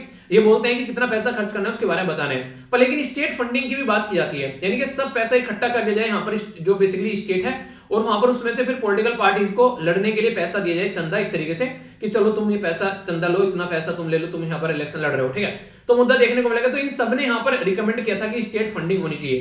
तो ये बेसिक क्वेश्चन है जो कि आप लोगों से कई बार पूछ जाते हैं। तो कंफ्यूजन अगर होगा तो आप लोग एक तरीके से कभी भी आंसर नहीं दे पाओगे, और अगर कंफ्यूजन नहीं होगा तो तुरंत आप लोग आंसर देकर निकल जाओगे। तो इसलिए हमेशा कोशिश करो प्रॉपर वे में उसको टैकल करने की। ओके, तो बेसिक इंफॉर्मेशन है, कंफ्यूजन नहीं होना चाहिए। मैप बेस्ड भी क्वेश्चन यहाँ पर बन जाता है, और हमारी कंट्री के लिए काफी इंपोर्टेंट कंट्री है, क्योंकि अभी सेंट्रल एशियन जो मीटिंग देखने को मिली थी उसमें भी यहाँ पर हमारी कंट्री के द्वारा वर्चुअली ये मीटिंग अटेम्प्ट की गई थी। ठीक है, हमारी कंट्री के प्राइम मिनिस्टर साहब के द्वारा 26 जनवरी के आसपास अगर आप लोग बात करें तो। ठीक है, तो यहां पर अगर बात करें अभी क्या हुआ, नेशनल क्राइसिस देखने को मिला कजाकिस्तान के अंदर में। कजाकिस्तान एक ऐसी कंट्री है जहां पर काफी लार्ज स्केल पर नेचुरल गैस और आप लोग को क्रूड ऑयल वगैरह देखने को मिल जाता है, पर लेकिन फिर वहां पर क्या हुआ, अभी रिसेंटली इन चीजों के प्राइस यहां पर बढ़ा दिए थोड़े से गवर्नमेंट के द्वारा नेचुरल गैस के, तो लोग जो है वो सड़कों पर उतर आए, और यहाँ पर काफी बड़ा लार्ज स्केल पर कंट्री में दिक्कतें देखने को मिली। वर्ल्ड में लार्जेस्ट जो लैंडलॉक कंट्री है वो कजाकिस्तान है, पहले तो ये याद रखेगा। इसी के साथ में 3% ग्लोबल का ऑयल रिजर्व इसके अंदर पाया जाता है, और जो गैस का सेक्टर भी काफी बड़ा देखने को मिलेगा। यूरेनियम में काफी ज्यादा रिच कंट्री है, और वर्ल्ड में सेकंड लार्जेस्ट है। यहाँ पर आप लोगों को जो बिटकॉइन की माइनिंग भी होती है यहाँ पर नजर आती है। ठीक है, तो ये इसलिए यहाँ पर काफी इंपोर्टेंट है। लोकेशन अगर आप लोग इसकी देख पाएंगे तो आप लोग समझ पाएंगे कहां की बात की जा रही है। ये है कजाकिस्तान आप लोगों के सामने। तो यहाँ पर अगर बात करें, जब यहाँ पर ऑल ओवर वर्ल्ड में, ऑल ओवर कंट्री के अंदर प्रोटेस्ट हुआ, तो यहाँ पर काफी लार्ज स्केल पर इलेक्ट्रिसिटी को भी कट डाउन किया गया। इवन ये बोला गया था कि यहाँ पर बिटकॉइन की जो माइनिंग है वो यहाँ पर रुक गई, और यहाँ पर काफी लार्ज स्केल पर जो बिटकॉइन के प्राइस भी यहाँ पर बढ़ते हुए नजर आए, तो उसकी वजह से भी यहाँ पर ये न्यूज में आ गई थी। हमारी कंट्री के लिए क्रूड ऑयल, गैस सब चीजें हम लोग खरीदते हैं, यूरेनियम हम लोग खरीदते हैं, तो हमारे लिए काफी इंपोर्टेंट है यहाँ पर ये एरिया, जो कि आप लोग समझ सकते हैं। ठीक है, तो बेसिक इंफॉर्मेशन मैंने सारी आप लोगों को बता दी। कई बार क्वेश्चन बन जाते हैं तो कंफ्यूजन आप लोगों को नहीं होना चाहिए। अब एक और इंपोर्टेंट इंफॉर्मेशन जो इसी से रिलेटेड है, और क्वेश्चन भी आप लोगों से बन सकता है, बात की जा रही है कलेक्टिव सिक्योरिटी ट्रीटी ऑर्गेनाइजेशन के बारे में, जिसको CSTO आप लोग बोलते हो। CSTO जो है यहाँ पर ये एक तरीके की मिलिट्री अलायंस है, जिसके चलते यहाँ पर मिलिट्री को भेजा गया कजाकिस्तान के अंदर में। और इंपोर्टेंट मुद्दा यहाँ पर ये है, यहाँ पर इसका हेडक्वार्टर रसिया के जो मॉस्को में आप लोगों को देखने को मिलेगा। रेफर किया जाता है ताशकंद पैक्ट। ताशकंद पैक्ट ये ट्रीटी थी जिसके बेस पर इसको 1992 में बनाया गया, और इसको सेंट्रल एशियन कंट्री का नेटो भी आप लोग बोलते हैं। जैसे नेटो काम करता है ना, ऐसे यहाँ पर ये की स्ट्रेंथ करना है, पीस और सिक्योरिटी को बनाए रखना है। इसके अंदर अर्मीनिया, बेलारूस, कजाकिस्तान, किर्गिस्तान, रसिया और तजाकिस्तान आप लोगों को देखने को मिलेगा। तो कभी भी अगर दिक्कतें देखने को मिलती है तो यहाँ पर इस फोर्स को यूज किया जाता है, जैसे नॉर्थ अटलांटिक ट्रीटी ऑर्गेनाइजेशन को यहाँ पर यूज करते हैं। तो ये बेसिकली साइबर सिक्योरिटी और स्टेबिलिटी के ऊपर भी काम करती है। तो ये इसके बेसिक इंफॉर्मेशन है, कंफ्यूजन माइंड में नहीं होना चाहिए। कई बार कई सारी एक्सरसाइज के नाम आप लोगों से पूछ ले आते हैं और मैच करने के लिए भी आते हैं। तो यूएस की सी ड्रैगन एक्सरसाइज 2020, ये अभी यहाँ पर इसके बारे में बात की गई। India, Australia, Canada, Japan, south Korea और पैसिफिक जो ओशन है उसके अंदर यहाँ पर ये चीजें आप लोगों को देखने को मिली। तो इसके याद रखिएगा, यहाँ पर ये मिलकर यहाँ पर इंडिया की जब नेवी से पार्टिसिपेट करे तो हमारे लिए इंपोर्टेंट हो जाती है। सी ड्रैगन एक एंटी सबमेरीन वॉरफेयर है, यानी कि अगर कल को कोई सबमेरीन के थ्रू अटैक करता है हमारे देश के ऊपर तो हम लोग को उसको कैसे टैकल करना है उसकी प्रैक्टिस यहाँ पर की जाती है। ठीक है, तो ये काफी बड़ा चैलेंज है इंडो पैसिफिक रीजन के अंदर में, और एक एनुअल एक्सरसाइज देखने को मिलेगी। सिग्निफिकेंस क्या है, चाइना जैसी हरकतें कर रहा है तो चाइना की हरकतों को टैकल करने के लिए ये सारी कंट्री साथ में आती हैं और एक सोल्यूशन निकालने की कोशिश यहाँ पर करती है। ठीक है, इकोनॉमी के पॉइंट ऑफ से काफी इंपोर्टेंट न्यूज है, हमारे लिए थोड़ी सी एक गर्व की बात भी आप लोग यहाँ पर बोल सकते हैं। आने वाले टाइम में हमारी कंट्री की जो इकोनॉमी है वो यहाँ पर जापान को रिप्लेस कर हम लोग दुनिया में सेकंड लार्जेस्ट इकोनॉमी यहाँ पर बनने, सॉरी एशिया में सेकंड लार्जेस्ट इकोनॉमी हम लोग बनने वाले हैं। अगर एशिया में सेकंड लार्जेस्ट बन जाएंगे तो दुनिया में तीसरे नंबर पर हम लोग आ जाएंगे। आज की डेट में दुनिया में सबसे टॉप की इकोनॉमी जो है वो है यूएसए, दूसरे नंबर पर चाइना और तीसरे नंबर पर है जापान। हमारी कंट्री की जो लोकेशन है आज के में हम लोग 6वें नंबर पर देखने को मिलते हैं। पर लेकिन हम लोग यहाँ पर 2030 तक का ये बोला गया कि हम लोग यहाँ पर जापान को रिप्लेस कर तीसरे नंबर पर आ जाएंगे।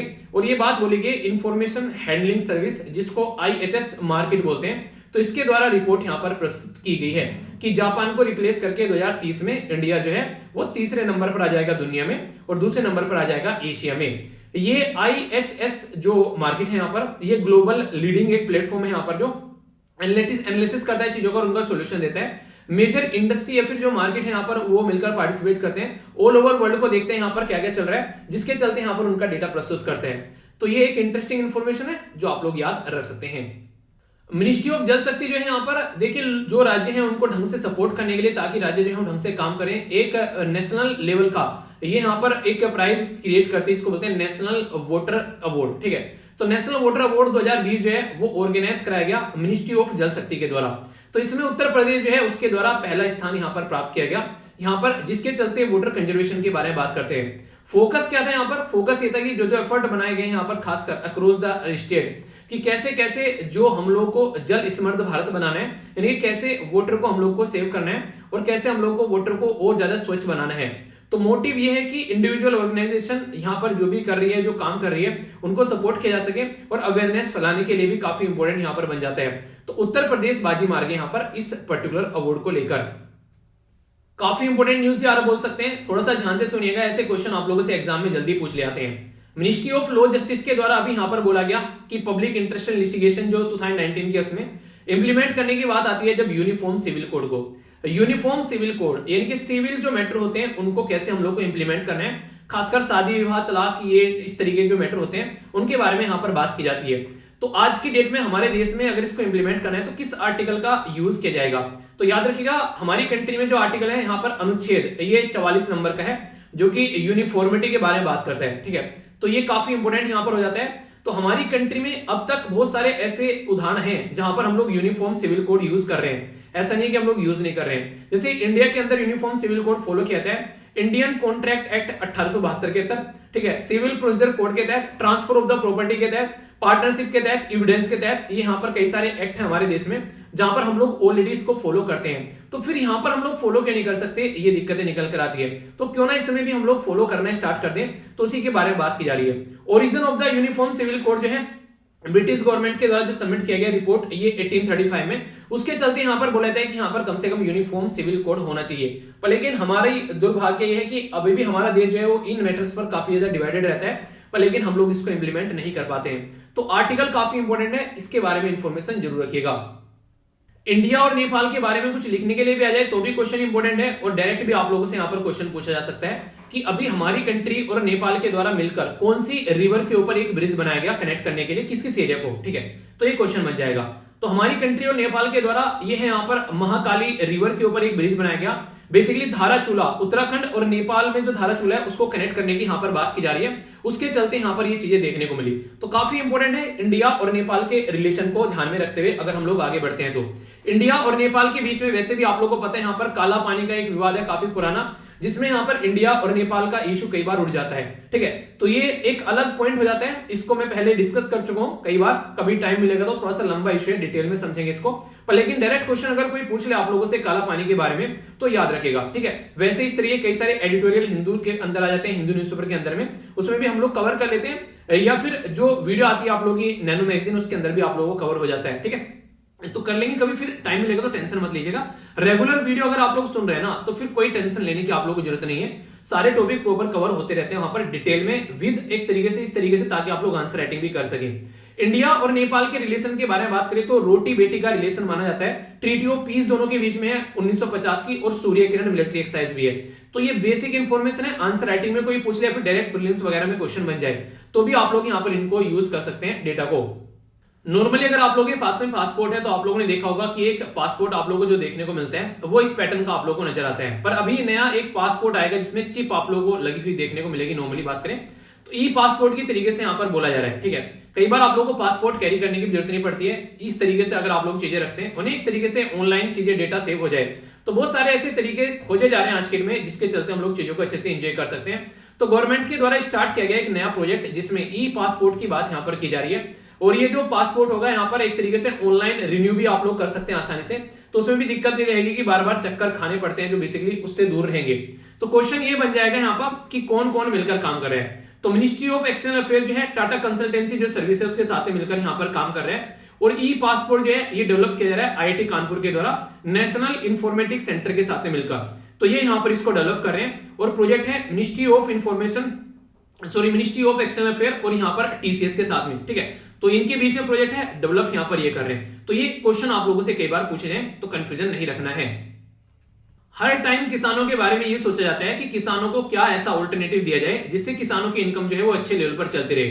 तो khadi and village industry commission, जिसको केवीआईसी आप लोग बोलते हैं, उसके द्वारा अभी कंट्री में यानी कि देश में पहला मोबाइल हनी प्रोसेसिंग वैन यहाँ पर लाएगी, जो कि उत्तर प्रदेश के अंदर यहाँ पर काम कर रही है, ठीक है। तो ये जो काफी इंपॉर्टेंट यहाँ पर प्रोजेक्ट देखने को मिल रहे हैं, तो खासकर किसान जो हनी एक तरीके से उत्पादन में काम करते हैं उनको फायदा देखने को मिलेगा। तो मोबाइल हनी प्रोसेसिंग जो वैन है यहाँ पर ये बेसिकली काफी इंपॉर्टेंट रोल प्ले करने वाली है। डोर स्टेप से हनी लेगी और फिर उसको बेचेगी। तो कहने का मतलब यहाँ पर यह कि जो किसान अपने खेतों में या फिर जहां पर भी हनी पालन करते हैं और उनको ढंग का प्राइस नहीं मिल पाता है, तो एक अच्छा प्राइस मिल पाएगा। तो एक तरीके की यहाँ पर जो स्वीट क्रांति है, स्वीट रिवॉल्यूशन है, उसको सही डायरेक्शन में लेकर चल पाएंगे। और नेशनल बी कीपिंग हनी जो मिशन 2020 में ministry of agriculture and farmer welfare के अंदर था, उसको भी जान मिलेगी और ज्यादा। क्वेश्चन अगर कोई पूछ ही ले आप लोगों से एग्जाम में कि स्वीट क्रांति यहां पर बेसिकली किससे लीड है, या फिर नेशनल बी कीपिंग और हनी मिशन जो है वो कौन सी मिनिस्ट्री इंप्लीमेंट करती है, तो ये छोटे छोटे ऐसे क्वेश्चन है या फिर स्टेटमेंट बनकर आ जाती है कई बार। तो इनके बारे में अगर याद रखेगा तो इंपॉर्टेंट रहेगा। और khadi and village industry commission को तो मैं कई बार आप लोगों को बता चुका हूं, ठीक है। Khadi and village industry commission कब स्टैब्लिश किया गया था और ये कैसी बॉडी है, स्टैट्यूटरी बॉडी है या फिर एग्जीक्यूटिव बॉडी है? ये क्वेश्चन के आंसर आप लोगों को देने, देखता हूं कौन सही आंसर देता है। काफी इंपोर्टेंट यहां पर ये न्यूज बन गई जब हमारी कंट्री के प्राइम मिनिस्टर मोदी साहब के द्वारा यहां पर 26 दिसंबर को डिक्लेयर किया गया वीर बाल दिवस के तौर पर।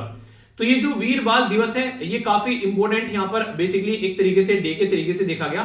जब यहां पर बात करते हैं तो यहां पर जो 4 बेटे थे यहां पर, ठीक है, जो लास्ट सिख गुरु के, तो उनके चलते यहां पर जो साहिबजादा है, तो साहिबजादास बेसिकली इनको बोला जाता था। तो इसमें अगर बात करें साहिबजादा जोरावर सिंह और साहिबजादा फतेह सिंह, ये काफी इंपॉर्टेंट यहां पर बेसिकली अगर सिखिज्म के पॉइंट ऑफ व्यू से आप लोग बात करेंगे तो काफी रेस्पेक्टेड तरीके से यहां पर देखा जाता है। तो यहां पर जो गुरु गोविंद सिंह जी थे तो उनके बेटों के बारे में बात की जा रही है। खासकर बात करें तो यहां पर एक तरीके से जाबाज सिपाही जिनको आप लोग बोलते हो, तो उस तरीके की झलक यहां से निकल कर आती है। तो उनको और ज्यादा रिस्पेक्ट पे करने के लिए 26 दिसंबर को हमारे देश में यहां पर बेसिकली इनको वीर बाल दिवस के रूप में डिक्लेयर कर दिया गया। तो गुरु गोविंद सिंह जी जो थे वो 10th गुरु थे जिनकी बर्थ एनिवर्सरी यहां पर देखने को मिली थी, जिसको आप लोग यहां पर नानक शाही के नाम से भी आप लोग जानते हैं कैलेंडर के हिसाब से। बेसिकली जो सिख कम्युनिटी के अंदर अगर आप लोग बात करोगे तो 5 के हैं जो कि काफी इंपॉर्टेंट है, जिनको बोलते हैं केस यानी कि अनकट हेयर, लंबे बाल करने। इसी के साथ में कंघा यानी कि वुडन कोम होना चाहिए ताकि उनको क्लियर किया जा सके बालों को। कारा यानी कि एक तरीके से एक आयरन आप लोगों को देखने को मिलेगी, एक स्टील ब्रेसलेट हाथ में जो कड़ा होता है, ठीक है। कृपान यानी कि जो तलवार होती है जिसको यहाँ पर डागर बोला जाता है। इसी के साथ में कचरा यानी कि सोट आप लोगों को यहाँ पर बीचेस यानी कि कच्चा देखने को मिलेगा, जिसको बेसिकली आप लोग हाफ निक्कर बोल सकते हैं। तो इस तरीके से यहाँ पर 5 चीजें होती हैं जिनको यहाँ पर काफी इंपॉर्टेंट माना जाता है। तो इंपॉर्टेंट डे यहाँ पर डिक्लेयर किया गया, तो इसके बारे में आप लोग याद रखिएगा। पूछ ले कोई नया डे अभी 26 दिसंबर को कौन सा डे सेलिब्रेट किया जा रहा है, तो उसके चलते क्वेश्चन आप लोगों से बन सकता है। काफी इंटरेस्टिंग और इंपॉर्टेंट न्यूज है। एक तरीके से आप लोग बोल सकते हैं जो दुनिया को अपने लोन के दबाव में डालने वाला कंट्री, जो दुनिया को अपने लोन में यानी कि एक तरीके से वो बोलते हैं डेट ट्रैप में फंसाने वाला कंट्री बोल रहा है कि मैं डेवलपिंग कंट्री हूं, यानी कि मैं गरीब कंट्री हूं। चाइना के द्वारा अभी अपने आप को स्टेटस दिया गया डेवलपिंग कंट्री का। आप लोग बोलेंगे कि क्या चाइना अपने आप ही स्टेटस दे रहा है, कोई और स्टेटस नहीं देता है? जी हाँ, बिल्कुल सही। वर्ल्ड ट्रेड ऑर्गेनाइजेशन के अंदर यहाँ पर ये स्टेटस चाइना ने अपने आप को दे लिया है। नॉर्मली अपने आप यहाँ पर ऐसे स्टेटस दिया जाता है। इसके चलते क्या रहता है कि ये माना जाता है कि कंट्री जो है वो यहाँ पर अभी डेवलपिंग स्टेटस में है, यानी कि अभी बढ़ रही है आगे। ऐसी चीजें देखने को मिलती हैं, व्यापार में कुछ छूट यहाँ पर मिल जाती है। तो ऐसी चीजें यहाँ पर चाइना चाह रहा है। एक साइड में तो यूएसए के साथ में अपने आप को कंपेयर करते हैं और दूसरी साइड में अपनी औकात दिखा रहा है। एक ऐसी कंट्री अभी रिसेंटली जिसका नाम था साउथ कोरिया, उसने डिसाइड किया कि अपने आप को डेवलपिंग स्टेटस से हटा दिए थे, तो उसने अपना डेवलपिंग स्टेटस छोड़ दिया। WTO जो है वो डिफाइन नहीं करता है डेवलप्ड और डेवलपिंग स्टेटस यहाँ पर, ठीक है। मेंबर कंट्री फ्री है अपने आप को अनाउंस करने के लिए कि हाँ आप लोग कौन सा स्टेटस चाहिए, डेवलप चाहिए या फिर डेवलपिंग चाहिए। ओनली यहाँ पर जो क्लासिफिकेशन आता है वो आता है वर्ल्ड बैंक की साइड से। ये इंपॉर्टेंट क्लासिफिकेशन है जो कि क्वेश्चन भी आप लोगों से बन सकता है। ये 4 तरीके से डिवाइड करते हैं यहाँ पर कंट्रीज को। एक तो हो गई लो इनकम कंट्री, दूसरी होगी लोअर मिडिल इनकम कंट्री, तीसरी होगी अपर मिडिल इनकम कंट्री, चौथी होगी हाई इनकम कंट्री। तो ये इस तरीके से यहां पर क्लासिफिकेशन आप लोगों को देखने को मिलेगा कि वर्ल्ड बैंक के द्वारा यहां पर ये क्लासिफिकेशन दिया जाता है। और ये इंपॉर्टेंट क्वेश्चन जो जरूर याद रखेगा, हर साल यहां पर 1 जुलाई को ये क्लासिफिकेशन जो है यहां पर ये अपडेट किया जाता है, उस देश की अर्निंग कैसी है, कमाई कैसी है, उसकी चीजों को ध्यान में रखते हुए। तो ये वो बेसिक इंफॉर्मेशन है जो कि आप लोगों से कई बार क्वेश्चन पूछ लिए जाते हैं। ट्रांसजेंडर कम्युनिटी के बारे में न्यूज जो है वो कई बार आप लोगों ने सुनी होगी और काफी इंपॉर्टेंट है, जिसको आप लोग किन्नर भी बोलते हैं। हमारी कंट्री में आज से पहले यहां पर नॉर्मली अगर आप लोग बात करें आज से पहले मतलब 2014 से पहले हमारी कंट्री में थर्ड जेंडर जो है वो नहीं था। थर्ड जेंडर मतलब जैसे आज के में फॉर्म आप लोग फिल करोगे तो उसमें आप लोगों को देखने को मिलेगा एक जगह मेल लिखा होता है, एक जगह फीमेल लिखा होता है और एक जगह टी या फिर अदर लिखा होता है, ठीक है, ट्रांसजेंडर यानी कि अदर। तो यहां पर इस तरीके से आप लोग को चीजें देखने को मिलेगी, पर लेकिन ये 2014 से पहले नहीं था। सुप्रीम कोर्ट में एक केस पहुंचा जिसको बोलते हैं NLSA, NALSA versus union of India, या फिर इसको बोल सकते हैं national legal service authority versus union of India. तो ये इंपॉर्टेंट है, याद रखिएगा। ये केस भी कई बार यहां पर पूछा जा चुका है अब तक का। हुआ क्या था इस केस में, हमारी कंट्री में थर्ड जेंडर आ गया, यानी कि एक तो हो गया मेल, दूसरा फीमेल, अब ट्रांसजेंडर भी काउंट किया जाता है। नेचुरली कोई किन्नर है तो किन्नर है, देखिए कोई उसके हाथ में तो नहीं था, उसको सोसाइटी से इग्नोर किया जाए, तो इसीलिए यहां पर उनकी रिस्पेक्ट के बारे में, उनकी डिग्निटी के बारे में, उनके ह्यूमन राइट के बारे में बात की जाती है। यूनियन होम मिनिस्ट्री जो है उसके द्वारा यहाँ पर अभी यहाँ पर जो प्रिजनर होते हैं, इनके जहां पर जो जेल होती है वहां पर बहुत सारी दिक्कतें देखने को मिलती है ट्रांसजेंडर को लेकर, उनकी प्राइवेसी, उनकी डिग्निटी को लेकर, थर्ड जेंडर के बारे में अगर बात करते हैं। तो नेशनल क्राइम रिकॉर्ड ब्यूरो के द्वारा यहां पर भी बोला गया कि देश भर में 70 किन्नर ऐसे हैं जो कि जेलों में के अंदर बंद हैं। अगर बात करें तो उनकी डिग्निटी के बारे में बात की जाए, उनके साथ में छेड़खानी होती है और गलत तरीके से उनके साथ में व्यवहार किया जाता है। ट्रांसजेंडर जो पर्सन प्रोटेक्शन राइट एक्ट है 2019 का, वो यहां पर हमारे देश में लाया गया, जिसके चलते इनकी रक्षा के बारे में बात की जाती है, ठीक है।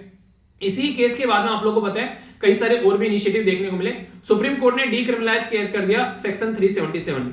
अगर कोई भी किसी सेम सेक्स के साथ में अपनी शादी करना चाहता है, मेल मेल फीमेल फीमेल, तो रह सकते हैं एक दूसरे के साथ में, कोई दिक्कत नहीं है। Transgender person protection of the right rule है 2020 का, इसके तहत भी किन्नर कम्युनिटी को कैसे हम लोग को प्रोटेक्ट करना है, उनके साथ में कोई दिक्कत होती है तो उसके बारे में बात करते हैं। शेल्टर होम फॉर ट्रांसजेंडर जो बेसिकली पर्सन है अलग से बनाए गए ताकि उनको तरीके से वहां पर प्रोटेक्ट किया जा सके, ठीक है। गरिमा गृह के नाम से भी आप लोगों ने यहां पर सुना होगा। तो कई सारी ऐसी चीजें जिसके बारे में आप लोग समझ सकते हैं। क्वेश्चन बन जाते हैं कई बार एग्जाम में, फिर बोलते हो कहां से बन गया क्वेश्चन। टॉपिक सारे कवर कराए जाते हैं आप लोगों को, बस थोड़ा सा रिवीजन में आप लोग लापरवाही बरत देते हैं और फिर ये दिक्कत देखने को मिल जाती है। ये एक ऐसा इंपॉर्टेंट क्वेश्चन है जो कि नॉर्मली कई सारे एग्जामिनर जो है उनको काफी दिल को भाने वाला क्वेश्चन होता है। आप लोगों से कोई पूछ ले कि ओरंग नेशनल पार्क कहां पर है, तो आप लोगों को पता होना चाहिए। आप लोगों से पूछ ले कि यहाँ पर जो 3 स्पीसीज है क्रोकोडाइल की, कौन कौन सी है, वो पता होना चाहिए। हमारी कंट्री में किसके थ्रू इसको प्रोटेक्ट किया जाता है वो पता होना चाहिए। प्राइमरी कहां पर नॉर्मली पाए जाते हैं वो पता होना चाहिए। तो बहुत सारी बातें डिस्कस करूंगा इस पर्टिकुलर टॉपिक के अंदर। आसाम गवर्नमेंट के द्वारा रिसेंटली अभी यहां पर इशू किया गया ऑर्गेनिक, बेसिकली बात करते हैं ओरंग नेशनल पार्क के बारे में, कि ओरंग नेशनल पार्क के अंदर में जो यहाँ पर कंजर्वेशन है घड़ियाल का, उसके बारे में बात की जा रही है कि उसको यहाँ पर एक तरीके से प्रोटेक्ट किया जाएगा, ठीक है। तो यहाँ पर अगर क्रोकोडाइल के बारे में बात करें तो ये ग्रुप ऑफ रेप्टाइल्स होते हैं जिनको क्रोकोडाइल या फिर एलिगेटर या फिर यहाँ पर कैमेंस, कई सारे और नाम से पुकारते हैं। इंडिया के अंदर 3 स्पीसीज पाई जाती है। एक को बोलते हैं घड़ियाल, घड़ियाल मतलब इसको साइंटिफिक नेम है, इसको बोलते हैं गैविलियासिस गैंगेटिस, ठीक है।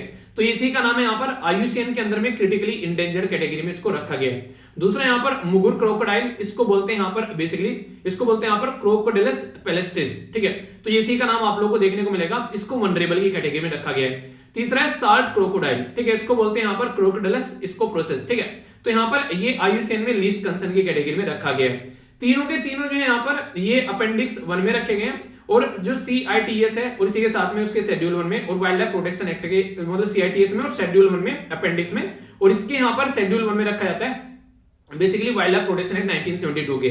नेचुरल हैबिटेट कहां पर है, जहां पर ये आप लोग को देखने को मिलेंगे, इसका मतलब ये है कि वहां पर फ्रेश वाटर पाया जाता है, पानी साफ सुथरा है, और इसका जो चंबल रिवर है वहां पर नॉर्मली प्राइमरी हैबिटेट इसका देखने को मिलता है। आसाम के बारे में बात की जा रही है। आसाम के अंदर कई सारे और नेशनल पार्क आप लोगों को देखने को मिल जाते हैं, जैसे डिब्रू सिको हो गया, मानस नेशनल पार्क हो गया, नामेरी नेशनल पार्क हो गया, काजीरंगा नेशनल पार्क हो गया, दिबांग पतकई, ये यहाँ पर रायमोना जो नेशनल पार्क आप लोगों को देखने को मिलेगा। इसी के साथ में यहाँ पर बारानंदी नेशनल पार्क, ठीक है। जैसे यहाँ पर देखते हैं और भी नए नेशनल पार्क अभी ऐड किए गए, जैसे यहाँ पर रायमोना नेशनल पार्क अभी 2021 में ऐड किया गया, और यहाँ पर दियांग पटकई जो यहाँ पर नेशनल पार्क है ये अभी 2021 में ऐड किया गया। तो ये लेटेस्ट नेशनल पार्क है टोटल, अगर आसाम के अंदर बात करें आज की डेट में यहाँ पर, ठीक है। तो ये 7 नेशनल पार्क आप लोगों के सामने निकल कर आते हैं, ठीक है। अब अगर बेसिक चीजें आप लोगों को कंफ्यूजन ना हो तो इसके बारे में जरूर याद रखिएगा। अगर उड़ीसा वासी आप लोग हैं तो ये काफी इंपॉर्टेंट न्यूज आप लोगों के लिए हो जाती है। अभी काफी हिस्टोरिक डिसीजन लिया गया यहाँ पर, जो उड़ीसा के स्टेट कैबिनेट के द्वारा जो श्री जगन्नाथ टेम्पल एक्ट है 1954 का, उसके अंदर अमेंडमेंट करने की बात की गई। 1860 में ब्रिटिश गवर्नमेंट के द्वारा इशू किया गया था regulation management of the Jagannath temple, तो उसके चलते अभी यहाँ पर चेंज की जा रही है। 12वीं सेंचुरी में यहाँ पर जो किंग जिनका नाम था यहाँ पर अंतवर्मन, ठीक है, अंतवर्मन यहाँ पर चंडा गंगा डायनेस्टी, यहाँ पर ईस्ट गंगा डायनेस्टी के जो रूलर थे चंडा, जिनका नाम था यहाँ पर छोटा गंगा देव, ठीक है। तो ये आप लोग याद रखते हैं, चौड़ा गंगा देव बेसिकली बोलेंगे, ठीक है। तो यहाँ पर इनके द्वारा ये डेवलप किया गया था, ठीक है। बाकी यहाँ पर इसको यमनिका तीर्थ के नाम से जानते हैं। ये मानते हैं कि यमराज की पावर भी आकर यहाँ पर खत्म हो जाती है। व्हाइट पगोडा बेसिकली आप लोगों को स्ट्रक्चर में देखने को मिलेंगे। 4 धाम में से एक धाम आप लोगों को यहाँ पर ये नजर आएगा।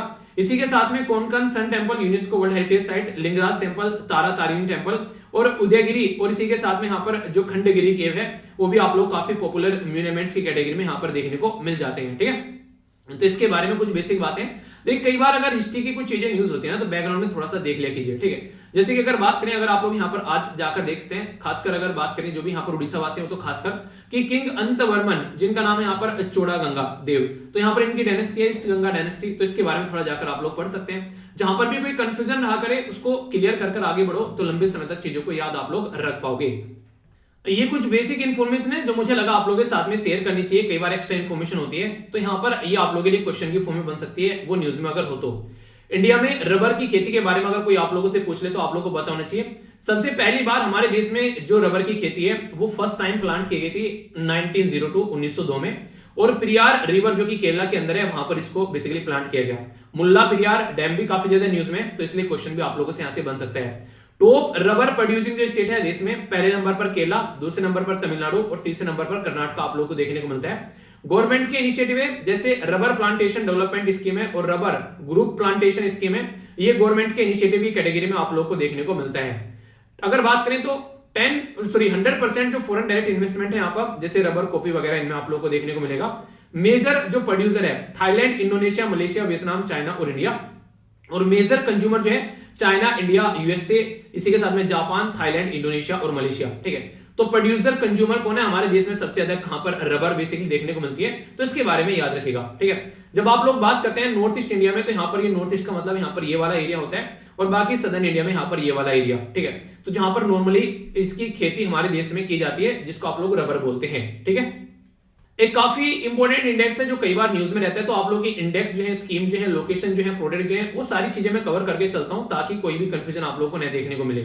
तो बात की जा रही है यहाँ पर हेनले पासपोर्ट इंडेक्स के बारे में। तो ये हेनले पासपोर्ट इंडेक्स जो है ये रैंकिंग तैयार की जाती है। हमारी कंट्री की जो रैंक थी यहाँ पर, इंडिया की जो रैंक है यहाँ पर, वो 83 यहाँ पर देखने को मिली। 19th रैंक थी लास्ट ईयर, तो इंप्रूवमेंट इसके अंदर देखने को मिला 2022 की रैंकिंग के बारे में बात करें। जापान, सिंगापुर टॉप पर है, जर्मनी और साउथ कोरिया जो है वो एक साथ सेकंड पोजीशन पर है, फिनलैंड, इटली, लग्जमबर्ग और स्पेन ये थर्ड पोजीशन पर है।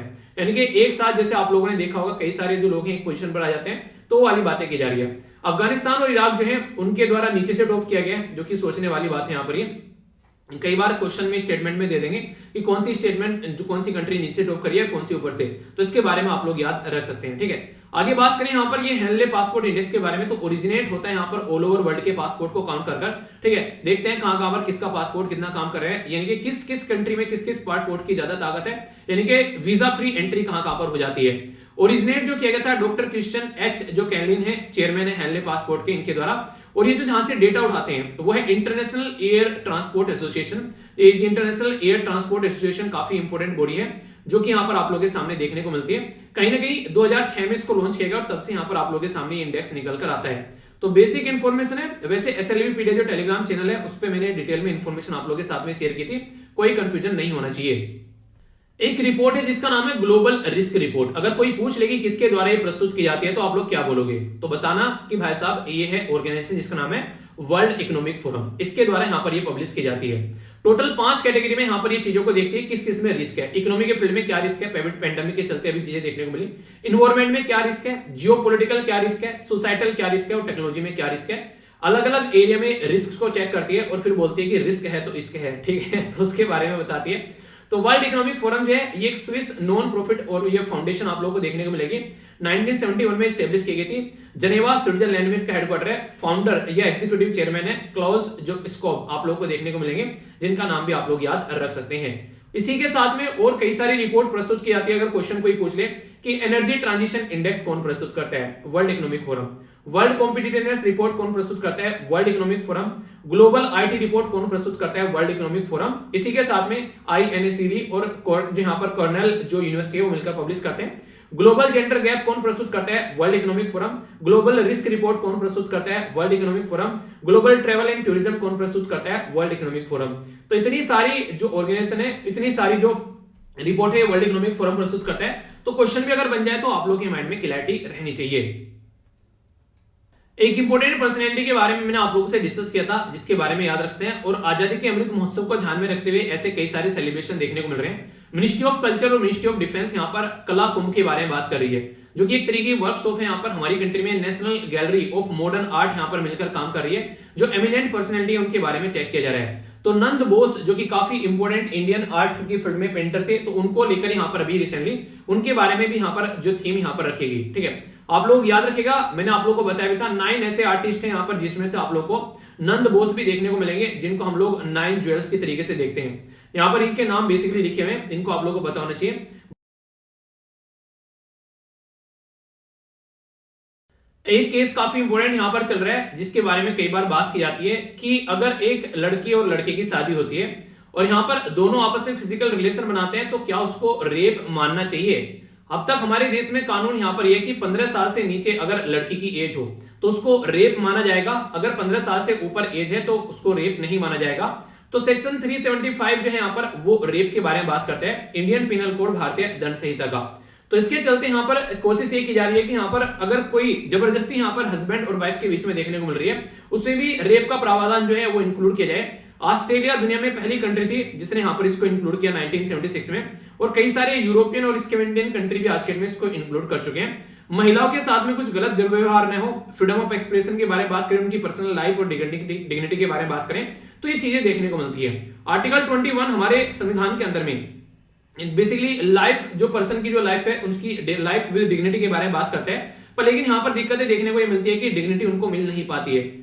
हर 5 में से एक जो बेसिकली महिला है उसके साथ में फोर्सफुली यहाँ पर बेसिकली इंटरपोज किया जाता है, कई बार जबरदस्ती देखने को मिलती है हस्बैंड के द्वारा। ये दिक्कतें यहाँ पर निकल कर आती है। 104 कंट्री ऐसी हैं जो ऑल ओवर वर्ल्ड में यहाँ पर मैरिटल रेप को क्रिमिनलाइज की कैटेगरी में डाल चुकी है, पर लेकिन इंडिया, सऊदी अरेबिया, पाकिस्तान और चाइना अब तक यहाँ पर ये नहीं कर रहे हैं। तो उसके चलते बार बार ये न्यूज निकल कर आती है। ठीक है, तो बेसिक है, पता होना चाहिए। बहुत ही ज्यादा न्यूज में रहा और बहुत ही ज्यादा कंट्रोवर्सी क्रिएट हो गई थी यहाँ पर टोंगा आइलैंड के बारे में। टोंगा आइलैंड पर यहाँ पर सुनामी की दृश्य देखने को मिला। क्यों? क्योंकि वहां पर एक वोल्केनो फटा, एक ज्वालामुखी फटा, जिसकी वजह से दिक्कतें देखने को मिली। टोंगा है कहां पे, पहले आप लोग ये देखिए, तब आप लोग कोरिलेट कर पाएंगे। एग्जैक्ट लोकेशन जो टोंगा आइलैंड है वो आप लोगों को यहाँ पर एग्जैक्ट लोकेशन देखने को मिलेगी। ये है एग्जैक्ट लोकेशन टोंगा आइलैंड की। कहीं ना कहीं टोंगा आइलैंड जो है, अगर आप लोग ढंग से यहाँ पर देख पा रहे हैं, तो ये आप लोग को देखने को मिलेगा कि आज की डेट में भी अगर आप लोग बात करें तो ये जो लोकेशन है यहाँ पर, ये रिंग ऑफ पैसिफिक जो है, जो रिंग ऑफ फायर जो है उसके अंदर देखने को मिलेगा, जहां पर काफी लार्ज स्केल पर आग लगती हुई पाई जाती है। तो उसी में से एक आप लोगों को यहाँ पर ये नजर आएगा। वोल्केनिक हॉट स्पॉट की कैटेगरी में यहाँ पर बेसिकली बहुत सारे यहाँ पर ज्वालामुखी फटते हैं, तो ये इसके चलते आप लोगों को चीज देखने को मिलेगी। सुनामी जो यहाँ पर निकल कर आती है वो काफी बड़ा दिक्कत क्रिएट करती है। कई बार क्या होता है, देखिए समुद्र के नीचे ही यहाँ पर इस तरीके से वोल्केनो रहते हैं, नहीं तो ऊपर नहीं रहते हैं, समुद्र की तलहटी से निकल कर आते हैं। तो ओशन के जब नीचे से फटते हैं तो ऐसी कई सारी कंडीशन आप लोगों को यहाँ पर देखने को मिल जाती है। तो ये भी एक ऐसा ही आप लोगों को यहाँ पर जो वोल्केनो देखने को मिला, जो अर्थ की जो यहाँ पर बेसिकली जो सतह पर समुद्र के नीचे यहाँ पर फटा, जिसके चलते यहाँ पर सुनामी आ गई। जब समुद्र के अंदर कुछ फटेगा तो फिर लहरें इस तरीके से निकल के आएंगे। तो कुछ ऐसी सिचुएशन यहाँ पर भी देखने को मिली। तो क्वेश्चन अगर कोई पूछ ले, कंफ्यूजन नहीं होना चाहिए। इंपॉर्टेंट न्यूज है यहाँ पर, बात करें इंडिया और रशिया के रिलेशन के बारे में क्वेश्चन बन सकता है। डिफेंस एक्सरसाइज के बारे में पूछ ले तो क्वेश्चन बन सकता है। कई बार मैच करने के लिए भी चीजें आ जाती हैं। इंडियन जो हमारी कंट्री में आईएनएस जो कोची है और रशियन जो शिप है, उनके द्वारा पैसेज एक्सरसाइज में पार्टिसिपेट किया गया। पैसेज जो एक्सरसाइज है यहाँ पर, ये इसमें पार्टिसिपेट किया गया दोनों कंट्री के द्वारा। और कुछ दिनों पहले एक पैसेज एक्सरसाइज इंडिया और यूएसए की नेवी के बीच में भी आप लोग को देखने को मिली थी। ये जो एक्सरसाइज होती है मैरीटाइम ड्रिल या फिर प्री प्लान्ड, यहाँ पर चीजों को चेक किया जाता है कि कैसे काम चल रहे हैं। इंडिया अगर बात करें TSENTR 2019 एक मल्टीलेटरल मिलिट्री एक्सरसाइज यहाँ पर देखने को मिली थी इंडिया और रशिया के बीच में। ज्वाइंट जो ट्राई एक्सरसाइज है इंडियन नेवी, आर्मी, एयरफोर्स के बीच में और रशिया के बीच में, तो वो भी आप लोग याद रखिए, इसको बोलते हैं इंदिरा एक्सरसाइज। और इसी के साथ में जापाद एक्सरसाइज यहाँ पर एक मल्टीलेटरल मिलिट्री एक्सरसाइज 2021 में देखने को मिली। तो ये कुछ ऐसे क्वेश्चन है जो कई बार डायरेक्ट क्वेश्चन आप लोगों से बन जाते हैं। नॉर्मली आप लोगों से अगर कोई पहली बार कोई डे डिक्लेयर कर दे तो वो काफी इंपॉर्टेंट हो जाता है। 15 जनवरी को हमारे देश में यहाँ पर एक नया डे डिक्लेयर कर दिया गया जिसको नेशनल स्टार्टअप डे बोलते हैं। तो 15 जनवरी को ये जो डे डिक्लेयर किया गया नेशनल स्टार्टअप डे, तो 15 जनवरी को डिक्लेयर किया गया, पर लेकिन सेलिब्रेट कब किया जाएगा, यहाँ पर ये 16 जनवरी हम लोग as a national startup day के रूप में सेलिब्रेट करने वाले हैं। तो आजादी के अमृत महोत्सव के तौर पर यहाँ पर ये एक तरीके से गिफ्ट दिया गया प्राइम मिनिस्टर मोदी साहब के द्वारा, क्योंकि नए नए स्टार्टअप हमारे देश में कंपनी जो निकल कर आ रही है उसके चलते काफी सारे लोगों को व्यापार मिल रहा है और हमारी कंट्री की ग्रोथ जो है वो काफी ज्यादा देखने को मिल रही है। तो इसके रिकॉग्नाइज करने के लिए यहाँ पर ये काम अभी किया गया है। आप लोग कैसा लगा था ये डे बताइएगा जरूर कि हाँ सही है या फिर ऐसे नहीं होना चाहिए था। आप लोग क्या सोचते हैं इसके बारे में। इंडिया और चाइना के बीच में कुछ लिखने के लिए आया है तो एक ही स्लाइड में मैंने कई सारी चीजें आप लोगों को प्रोवाइड करा दी है। रिसेंटली अभी काफी ज्यादा न्यूज में आ गया था, क्यों? क्योंकि इंडिया और चाइना के बीच में जो व्यापार है वो यहाँ पर 125 बिलियन हो गया 2021 में, इतना ज्यादा व्यापार हुआ, जिसमें से लगभग हम लोगों ने इंपोर्ट किया यहाँ पर 97 बिलियन या फिर आप लोग मोटे मोटे तौर पर 100 बिलियन बोल सकते हैं, और बाकी का हम लोगों ने चाइना को एक्सपोर्ट किया। यहाँ पर अगर बात करें ग्रोथ देखने को मिल रहा है यहाँ पर इंडिया और चाइना के व्यापार में, दोनों के ट्रेडिंग पार्टनर के बारे में बात करें, ट्रेड डेफिसिट जो है वो काफी ज्यादा है, यहाँ पर 69.38 मिलियन का करीब बिलियन के करीब ट्रेड डेफिसिट देखने को मिलेगा। ट्रेड डेफिसिट क्या होता है? जब हम लोग इंपोर्ट ज्यादा करते हैं और एक्सपोर्ट कम करते हैं तो उसके बीच में जो फर्क आता है उसको ट्रेड डेफिसिट बोलते हैं, यानी कि इंपोर्ट ज्यादा हो गया और एक्सपोर्ट कम कर रहे हैं। ट्रेड सरप्लस होता है एक टर्म जिसको बोलते हैं, हम लोगों ने क्या किया, हम लोगों ने एक्सपोर्ट ज्यादा किया और इंपोर्ट जो है वो कम किया, उसको आप लोग ट्रेड सरप्लस की कैटेगरी में बोलते हैं, ठीक है। तो ये चीजें आप लोग को देखने को मिलेगी। तो कई सारी चाइनीज ऐप, कई सारे चाइनीज प्रोडक्ट बैन किए गए। G5 में भी चाइना की जो ट्रायल है वो हम लोगों ने बैन कर दी। तो इंडिया और चाइना के रिलेशन ज्यादा अच्छे देखने को मिल नहीं रहे हैं। दोनों के बीच में लद्दाख वाले एरिया में स्टैंड ऑफ देखने को मिला। न्यू बॉर्डर लॉ लाए गए चाइना के द्वारा, जो मैंने आप लोगों को बताया भी था यहाँ पर कि चाइना जो है वो अरुणाचल प्रदेश में नाम भी चेंज कर रहा है और पेंगोंग लेक पर यहाँ पर ब्रिज बना रहा है। तो कई सारे ऐसे इश्यूज भी आप लोगों को देखने को मिले थे जिसके चलते चाइना और इंडिया के बीच में आज के दिन में दिक्कतें और ज्यादा गर्माती हुई नजर आ रही है। तो ये बेसिक चीजें, अगर कुछ लिखने के लिए आए तो कंफ्यूजन नहीं होना चाहिए। एक प्रोग्राम है जो कि दिल्ली गवर्नमेंट के द्वारा लॉन्च किया गया था, जिसमें बोला गया था कि देश का मेंटर, यानी कि जो सही पोजीशन पर पहुंच चुके हैं वो बच्चों को गाइड करने का काम कर सकते हैं। तो पर लेकिन इस प्रोग्राम पर यहाँ पर क्वेश्चन मार्क उठाया गया national commission for protection of the child के द्वारा। बोला गया कल को चलकर इस प्रोग्राम में ना तो कोई आप लोग वैलिडिटी रख रहे हैं, ना किसी को यहाँ पर चेक कर रहे हैं कि यहाँ पर हो सकता है कि हरासमेंट किया जा सके बच्चों का। पता चला जो गर्ल चाइल्ड है उनको कोई गाइड करने के नाम पर नंबर लेकर उनको परेशान करने लगे, कुछ ऐसे इश्यूज देखने को मिल सकते हैं। तो national commission for protection of the child right के द्वारा कई सारे क्वेश्चन मार्क ऐसे उठाए गए। तो याद रखिएगा national commission for protection of the child right जो है ये एक स्टैट्यूटरी बॉडी है, सेटअप की गई थी 2007 में under the commission for the protection of the child right act 2005 के, और ministry of women and child development के अंदर में यहाँ पर आती है। तो डायरेक्ट ऐसे क्वेश्चन आप लोगों से पूछ ले जाते हैं, छोटे मोटे कई बार ऐसे क्वेश्चन बन जाते हैं। तो प्रोग्राम के बारे में याद रखना और क्या इश्यू है वो पता होना चाहिए। जैसा कि मैंने बोला था कई सारी रिपोर्ट भी आप लोग यहाँ पर कवर होती रहती हैं। तो रिसेंटली अभी यहाँ पर ऑक्सफॉर्म रिपोर्ट के द्वारा टाइटल दिया गया इनइक्वालिटी किल्स, यानी कि इनइक्वालिटी अगर बढ़ती है तो काफी ज्यादा किल करती है लोगों को। कहीं ना कहीं ऐसा बोल सकते हैं कोविड-19 ने कई सारे लोगों की जान ले ली। कुछ तो कोविड-19 की वजह से मर गए और कुछ इसकी वजह से मर गए क्योंकि यहाँ पर उनके बेसिकली ना कि गरीबी की वजह से दिक्कतें देखने को मिली। तो इंडिया और ग्लोबल का सिनेरियो इनके द्वारा प्रस्तुत किया गया। इंडिया का इंपॉर्टेंट है, आप लोगों को बताता हूँ। हमारी कंट्री में सोशल सिक्योरिटी एक्सपेंडिचर जो है वो डिक्लाइन हो गया। क्यों? क्योंकि लोगों के पास में पैसा ही नहीं रहा, तो यहाँ पर पढ़ाई के ऊपर कहां से खर्च करें, ठीक है, खाने पीने के ऊपर कहां से खर्च करें, ये देखने को मिला। पर दूसरी साइड में हमारी कंट्री में जो बिलियनर हुआ करते थे, 1 बिलियन बात करें जिनके पास में 7,000 करोड़ रुपए से ज्यादा आप लोगों को देखने को मिल जाएंगे, ऐसे बिलियनर जो है उनकी संख्या 102 से बढ़कर 142 हो चुकी है, ये आप लोगों को देखने को मिलेगा। ग्रोइंग पुअर, यानी कि जो पुअर है वो और ज्यादा गरीब होते जा रहे हैं और जो अमीर है वो और ज्यादा गरीब हो गए हैं। बिलो पॉवर्टी लाइन के नीचे काफी सारे गरीब पहुंच गए हैं। इसी के साथ में यहाँ पर जो काफी फिस्कल डेफिसिट देश के अंदर देखने को मिल रहा है, और अनइक्वल फेडरलिज्म, यानी कुछ राज्य ऐसे हैं जो ठीक है, कुछ राज्य ऐसे जिनकी खस्ता हालत हो चुकी है।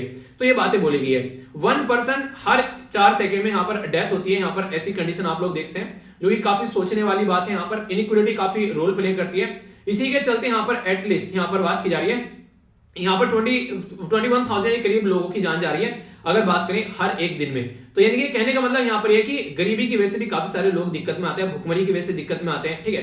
तो ये सारे डेटा इसके द्वारा प्रस्तुत किया गया है। तो कम से कम रिपोर्ट का टाइटल क्या है और किसके द्वारा प्रस्तुत की गई है, ये तो कम से कम आप लोग को याद रखना ही रखना है, ठीक है। एक और इंपॉर्टेंट रिपोर्ट जो कि आप लोगों से क्वेश्चन बन सकते हैं, इंटरनेशनल लेबर ऑर्गेनाइजेशन जिसका नाम है आईएलओ, वो रिपोर्ट प्रस्तुत करती है world employment and social outlook trend. तो 2022 का इसके द्वारा प्रस्तुत किया गया, बोला काफी नाजुक यानी कि फ्रजाइल कंडीशन देखने को मिल रही है और आने वाले टाइम पर भी ये नाजुक ही रहने वाली है, क्योंकि लेबर मार्केट जो है वो रिकवर कर रही है। देखते हैं कब तक रिकवर कर पाती है, नेशनल अप्रोच कैसी होती है उसके ऊपर डिपेंड करता है, और सेक्शन को कैसे लेकर चल रहे हैं सब उसके ऊपर डिपेंड करता है। यानी कि अभी भी खस्ता हालत में चीजें चल रही हैं। इंडिया फाउंडिंग मेंबर है आईएलओ का, 187 मेंबर इसके अंदर देखने को मिलेंगे। 2020 में इंडिया के द्वारा एज्यूम की गई थी चेयरमैनशिप, इसकी जो गवर्निंग बॉडी है उसकी जेनेवा स्विट्जरलैंड में हेडक्वार्टर है, और नोबेल पीस प्राइज मिला था इस बॉडी को 1969 में। तो ये वो बेसिक इंफॉर्मेशन है जो कि क्वेश्चन की फॉर्म में कई बार एग्जाम आप लोग के एग्जाम में क्वेश्चन बन जाते हैं कई बार इस तरीके से। इंडोनेशिया रिसेंटली अभी काफी ज्यादा न्यूज में आ गई, आप लोग पूछोगे क्यों? क्योंकि इंडोनेशिया ने अपनी कैपिटल को चेंज कर दिया। पहले इसकी कैपिटल का नाम क्या था आप लोगों को पता है, जकार्ता। अब क्या कर दिया है, नूर संतरा इसका नाम कर दिया है। तो नूर संतरा यहां पर जो इसकी कैपिटल है वो आप लोगों को देखने को मिलेगी। पहले इसकी कैपिटल का नाम जकार्ता हुआ करता था। तो पहले तो इंपॉर्टेंट जो इन्फॉर्मेशन है वो आप लोगों को याद रखनी है। इसी के साथ में कुछ और बेसिक इन्फॉर्मेशन है जो पता होनी चाहिए, वो ये है कि जो जकार्ता थी यहाँ पर, इसका ये जावा आइलैंड आप लोगों को देखने को मिलेगा, उस पर हुआ करती थी। पर लेकिन जो नूर संतरा आप लोगों को देखने को मिलेगी, ये इसका दूसरा आइलैंड है जिसको यहाँ पर बोलते हैं ब्रुनोई आइलैंड। ठीक है, तो ब्रुनो आइलैंड जो है वो यहाँ पर नूर संतरा, यहाँ पर ये कैपिटल आप लोगों को देखने को मिलेगी। यानी कि कैपिटल ना पूछ के आप लोगों से कई बार ऐसा ही पूछा जा सकता है कि यहाँ पर उसका नाम बताइए जिस आइलैंड पर है। बोला ये जा रहा है कि आने वाले टाइम पर यहाँ पर जो ये जकार्ता है, पानी की दिक्कत को देखते हुए यहाँ पर फ्लड और क्लाइमेट चेंज का काफी इंपैक्ट पड़ सकता है, जिसके चलते यहाँ पर दिक्कतें देखने को मिल रही है। तो इसके चलते यहाँ पर ये कैपिटल को चेंज कर रहे हैं। ठीक है, तो रिलोकेट करने का बेसिक पर्पज यहाँ पर ये क्लाइमेट चेंज की वजह से यहाँ पर कैपिटल को रिलोकेट किया जा रहा है। मलेशिया और ब्रुनोई के द्वारा भी यहाँ पर रिसेंटली अभी कुछ ऐसे स्टेप उठाए गए थे, नहीं इसी के साथ में सॉरी, मलेशिया और जो ब्रुनोई यहाँ पर वो बॉर्डर टच करती है। अभी कुछ ऐसी कंट्री और है जिनके द्वारा ऐसे स्टेप उठाए गए हैं, उनका नाम आप लोगों को बताना है, मैंने उनका भी नाम आप लोगों को बताया था। ठीक है, वो कंट्री कौन सी है? कुछ और कंट्री जिनके द्वारा अपनी जो कैपिटल है उनके नाम चेंज किए गए हैं। इंपॉर्टेंट इंफॉर्मेशन बन जाती है यहाँ पर, हमारी कंट्री में एक पर्टिकुलर क्लब था जिसको बोलते हैं कश्मीर प्रेस क्लब, उसको अभी बंद कर दिया गया। तो एडिटर गिल्ड ऑफ इंडिया के द्वारा काफी शंकाएं जताई गई कि इस तरीके से अगर प्रेस क्लब जो बंद किया जाएगा तो क्या क्या दिक्कतें यहाँ पर देखने को मिल सकती है। बेसिक ट्विन ऑब्जेक्टिव यहाँ पर रहते हैं, एक तो प्रोटेक्ट करना प्रेस को, यहाँ पर जो एडिटर गिल्ड है 1978 में बनाया गया था, और दूसरा यहाँ पर जो एडिटोरियल होते हैं उनका एक स्टैंडर्ड मेंटेन है, ऐसा नहीं कुछ भी लिखा जा रहा है वहां पर। तो इसके चलते यहाँ पर ये न्यूज में था। तो प्रेस जो यहाँ पर कश्मीर प्रेस क्लब है, जब उसको बंद किया गया, एडिटर गिल्ड ने बोला कि ये गलत बात है। क्यों?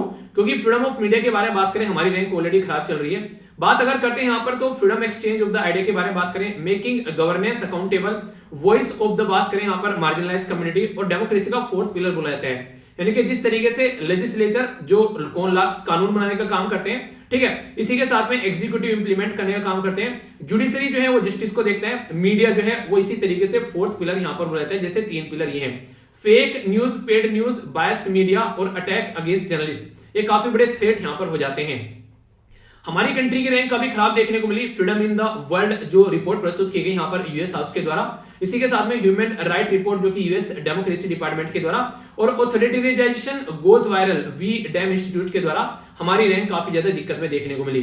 Ramesh Thapar versus state of जो मद्रास का केस आया था 1950 में, उससे हम लोगों ने निकाला कि फंडामेंटल राइट की कैटेगरी में आता है आर्टिकल 19 के ए के 1 के ए के कैटेगरी में आप लोग को देखने को मिलेगा, जो कि यहाँ पर प्रेस के बारे में बात करते हैं। ठीक है, हमारी कंट्री की जो रैंक है यहाँ पर अगर बात करें वर्ल्ड प्रेस फ्रीडम इंडेक्स के अंदर भी यहाँ पर, तो अभी रिसेंटली 180 कंट्री में से 142 रैंक आप लोगों को यहाँ पर देखने को मिली, जो कि किसके द्वारा प्रस्तुत किया था, ये क्वेश्चन एग्जाम में पूछा जा चुका है। रिपोर्टर विदाउट बॉर्डर प्रस्तुत करता है वर्ल्ड प्रेस फ्रीडम इंडेक्स को।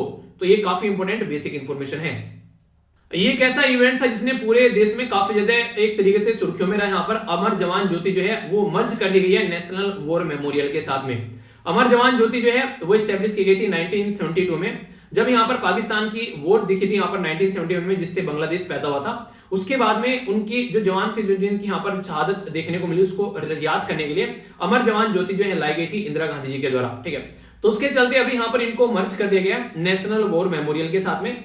नेशनल वॉर मेमोरियल में यहाँ पर बात करें तो चाइना इंडिया की जो वॉर थी उसके टाइम पर जो शहीद हुए थे हमारे जो सैनिक, 1947 में जो सैनिक शहीद हुए थे, 1956 में, सॉरी 1965 में, 1971 में, या फिर इंडिया के जो पीस कीपिंग मिशन या फिर कारगिल वॉर में जो भी यहाँ पर हमारे शहीद हुए जवान, उनको याद करने के लिए यहाँ पर ये आप लोगों को देखने को मिलता है। ठीक है, तो ये इंपॉर्टेंट है यहाँ पर, जो कि क्वेश्चन भी आप लोगों से बन सकता है कभी कभी अगर ऐसे क्वेश्चन पूछे जाए, तो खासकर डिफेंस में क्वेश्चन पूछ जाए तो याद रखना आप लोगों को। ये एक ऐसा क्वेश्चन है जिसको पता नहीं क्यों लग रहा है मुझे एग्जाम में आप लोगों के लिए क्वेश्चन बन सकता है। रीजन क्या है, 125वीं बर्थ एनिवर्सरी अभी यहाँ पर हम लोगों ने सुभाष चंद्र बोस जी की सेलिब्रेट करी, तो उसके चलते यहाँ पर ये क्वेश्चन आप लोगों से बन सकता है। तो यहाँ पर इनकी जो बर्थ एनिवर्सरी है वो जो सेलिब्रेट की जाती है वो 23 जनवरी को सेलिब्रेट की जाती है।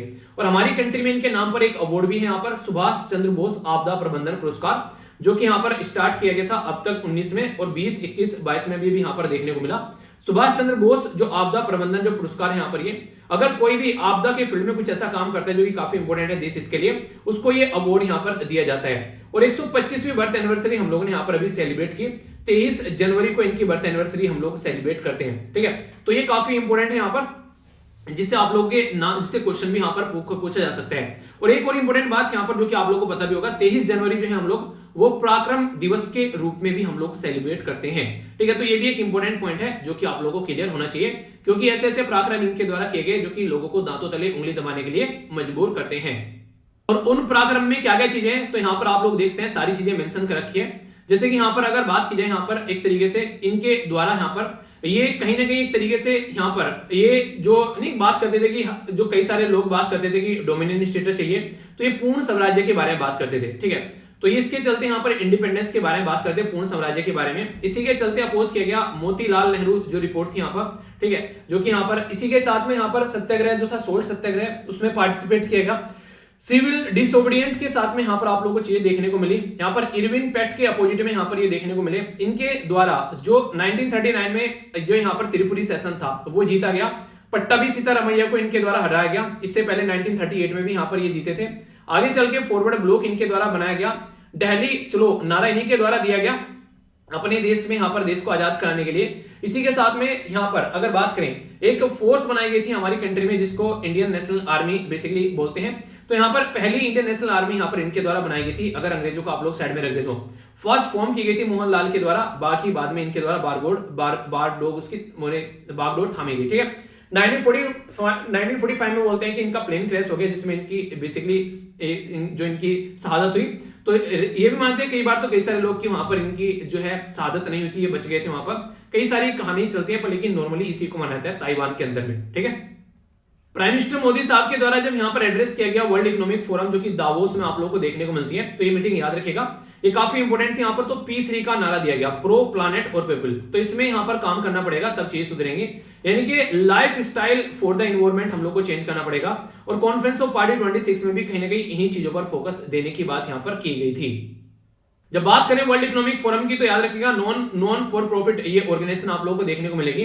1971 में इसको बनाया गया था, इसके बारे में मैंने अभी ये बात की थी। और ये सारी जो रिपोर्ट है वो मैंने अभी आप लोगों को बताई थी कि ये ऑर्गेनाइजेशन जो है ये सारी रिपोर्ट प्रस्तुत करती है। जैसे हमारे देश में इंडियन एडमिनिस्ट्रेटिव सर्विस आप लोगों को देखने को मिलती है, ऐसे ही यहाँ पर बात की जा रही है इंडियन इन्वायरमेंटल सर्विसेज के बारे में। तो रिसेंटली सुप्रीम कोर्ट के द्वारा बोला गया कि डेडिकेटेड सर्विस होनी चाहिए जो कि इन्वायरमेंट के ऊपर फोकस करे। IES इंडियन इंजीनियरिंग सर्विसेज एक अलग होती है, यहाँ पर इंडियन इन्वायरमेंटल सर्विस के बारे में बात की जा रही है। ऐसी कोई सर्विस के बारे में TS सुब्रमण्यम के द्वारा 2014 में बोला गया था कि एक डेडिकेटेड सर्विस यहाँ पर होनी चाहिए। ठीक है, और सबमिट की गई थी report ministry of environment, forest and climate change को। हालांकि बाद में ठंडे बस्ते में डाल दी गई, तो फिर से ये इशू निकल कर आया। तो ये जो कमेटी है ये इंपॉर्टेंट यहाँ पर हो जाती है, TS सुब्रमण्यम कमेटी, जो कि आप लोग याद रख सकते हैं। टोंगा में भी ज्वालामुखी फटा, तो मैंने आप लोगों को बताया था रिसेंटली अभी उसके बारे में न्यूज। इसलिए चलते यहाँ पर जो पेरू है उसमें यहाँ पर 90 डेज की इमरजेंसी डिक्लेयर कर दी गई। क्यों?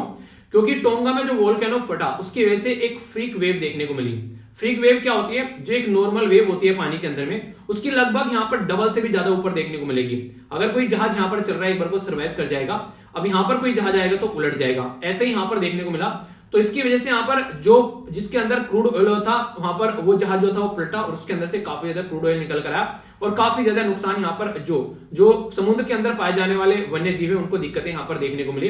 तो काफी एक थ्रेट के तरीके से यहाँ पर सामने निकल कर आई। ठीक है, तो उसकी वजह से ये न्यूज में था। तो ये याद रखिएगा, ये जो पेरू है वहां पर इन्वायरमेंटल डिक्लेयर की गई इमरजेंसी, वो भी टोंगा आइलैंड में आग लगने की वजह से, ज्वालामुखी फटने की वजह से। काफी इंटरेस्टिंग और इंपॉर्टेंट न्यूज थी जो कि काफी ज्यादा यहाँ पर कवर की गई अलग अलग न्यूज़पेपर के द्वारा। लार्जेस्ट एक्सपोर्टर ऑफ ग्रीकिंस, ग्रीकिंस मतलब क्या होता है? खीरे का अचार आप लोग बोल सकते हैं। हमारे देश में काफी लार्ज स्केल पर एक्सपोर्ट किया गया। दुनिया में सबसे ज्यादा खीरे का अचार एक्सपोर्ट करने वाली कंट्री हमारी कंट्री बन गई। तो इसकी वजह से यहाँ पर ये न्यूज में आ गया। कभी ग्रीकिन जो है वो कल्टीवेट किया था हमारी कंट्री में 1990 से, कर्नाटक में यहाँ पर स्टार्ट किया गया था। अब लगभग दुनिया में 15% लगभग हमारे देश से आप लोगों को ग्रीकिन्स देखने को मिलता है। ऐसा माहौल यहाँ पर मिल पाता है जिसके चलते टेम्परेचर वगैरह, जिसके चलते हम लोग अच्छे से उगा पा रहे हैं और इसको हम लोग बेच भी पा रहे हैं। ठीक है, तो ये बेसिक इंफॉर्मेशन है जो आप लोगों को पता होनी चाहिए। मैंने अभी आप लोगों से बात की थी सुभाष चंद्र बोस जी के बारे में, तो उन्हीं से रिलेटेड यहाँ पर जो आपदा प्रबंधन पुरस्कार था उसके बारे में बात की जा रही है। आपदा प्रबंधन पुरस्कार अब की बार जो देखने को मिला Gujarat institute of disaster management और प्रोफेसर विनोद शर्मा को दिया गया। अगर किसी इंस्टीट्यूट को मिलता है तो उसे 51 लाख रुपए मिलते हैं और किसी पर्सन को मिलता है तो उसे 5 लाख रुपए मिलते हैं। तो यहाँ पर ये 23 जनवरी को अनाउंस किया जाता है यहाँ पर, जो कि नेताजी सुभाष चंद्र बोस जी से यहाँ पर रिलेटेड है। तो सुभाष चंद्र बोस आपदा प्रबंधन पुरस्कार 2022 जो कि डिजास्टर मैनेजमेंट की फील्ड में एक अथक प्रयास करते हैं, उनको ये अवार्ड दिया जाता है। एक और इंडेक्स यहाँ पर जिसको करप्शन परसेप्शन इंडेक्स बोलते हैं, किसके द्वारा प्रस्तुत किया जाता है, क्वेश्चन ये बन जाएगा। तो याद रखना ट्रांसपेरेंसी इंटरनेशनल के द्वारा प्रस्तुत किया जाता है। अभी यहाँ पर लगभग 86% जो कंट्रीज हैं वो यहाँ पर अभी उनकी जो डेमोक्रेसी है वो खत्म हुई है, इनकी बर्बाद हुई है, इनके कम डेमोक्रेटिक कंट्री रह गई है आज के डेट में, ऐसा देखने को मिल रहा है। ट्रांसपेरेंसी जो यहाँ पर ट्रांसपेरेंट इंटरनेशनल जो यहाँ पर एक नॉन गवर्नमेंटल ऑर्गेनाइजेशन है, 1993 में ये यहाँ पर बनाई गई थी। जर्मनी यानी कि बर्लिन बेस आप लोगों को देखने को मिलेगी। ग्लोबल जो करप्शन बैरोमीटर के बारे में अगर बात करते हैं तो करप्शन परसेप्शन इंडेक्स जो है ये दोनों इसी के द्वारा पब्लिश किए जाते हैं। यानी कोई पूछ रहे ग्लोबल अगर करप्शन बैरोमीटर या फिर करप्शन परसेप्शन इंडेक्स, तो ये प्रस्तुत करती है। इंडिया की जो रैंक है वो 85 देखने को मिलेगी 180 कंट्री के अंदर अगर बात करते हैं।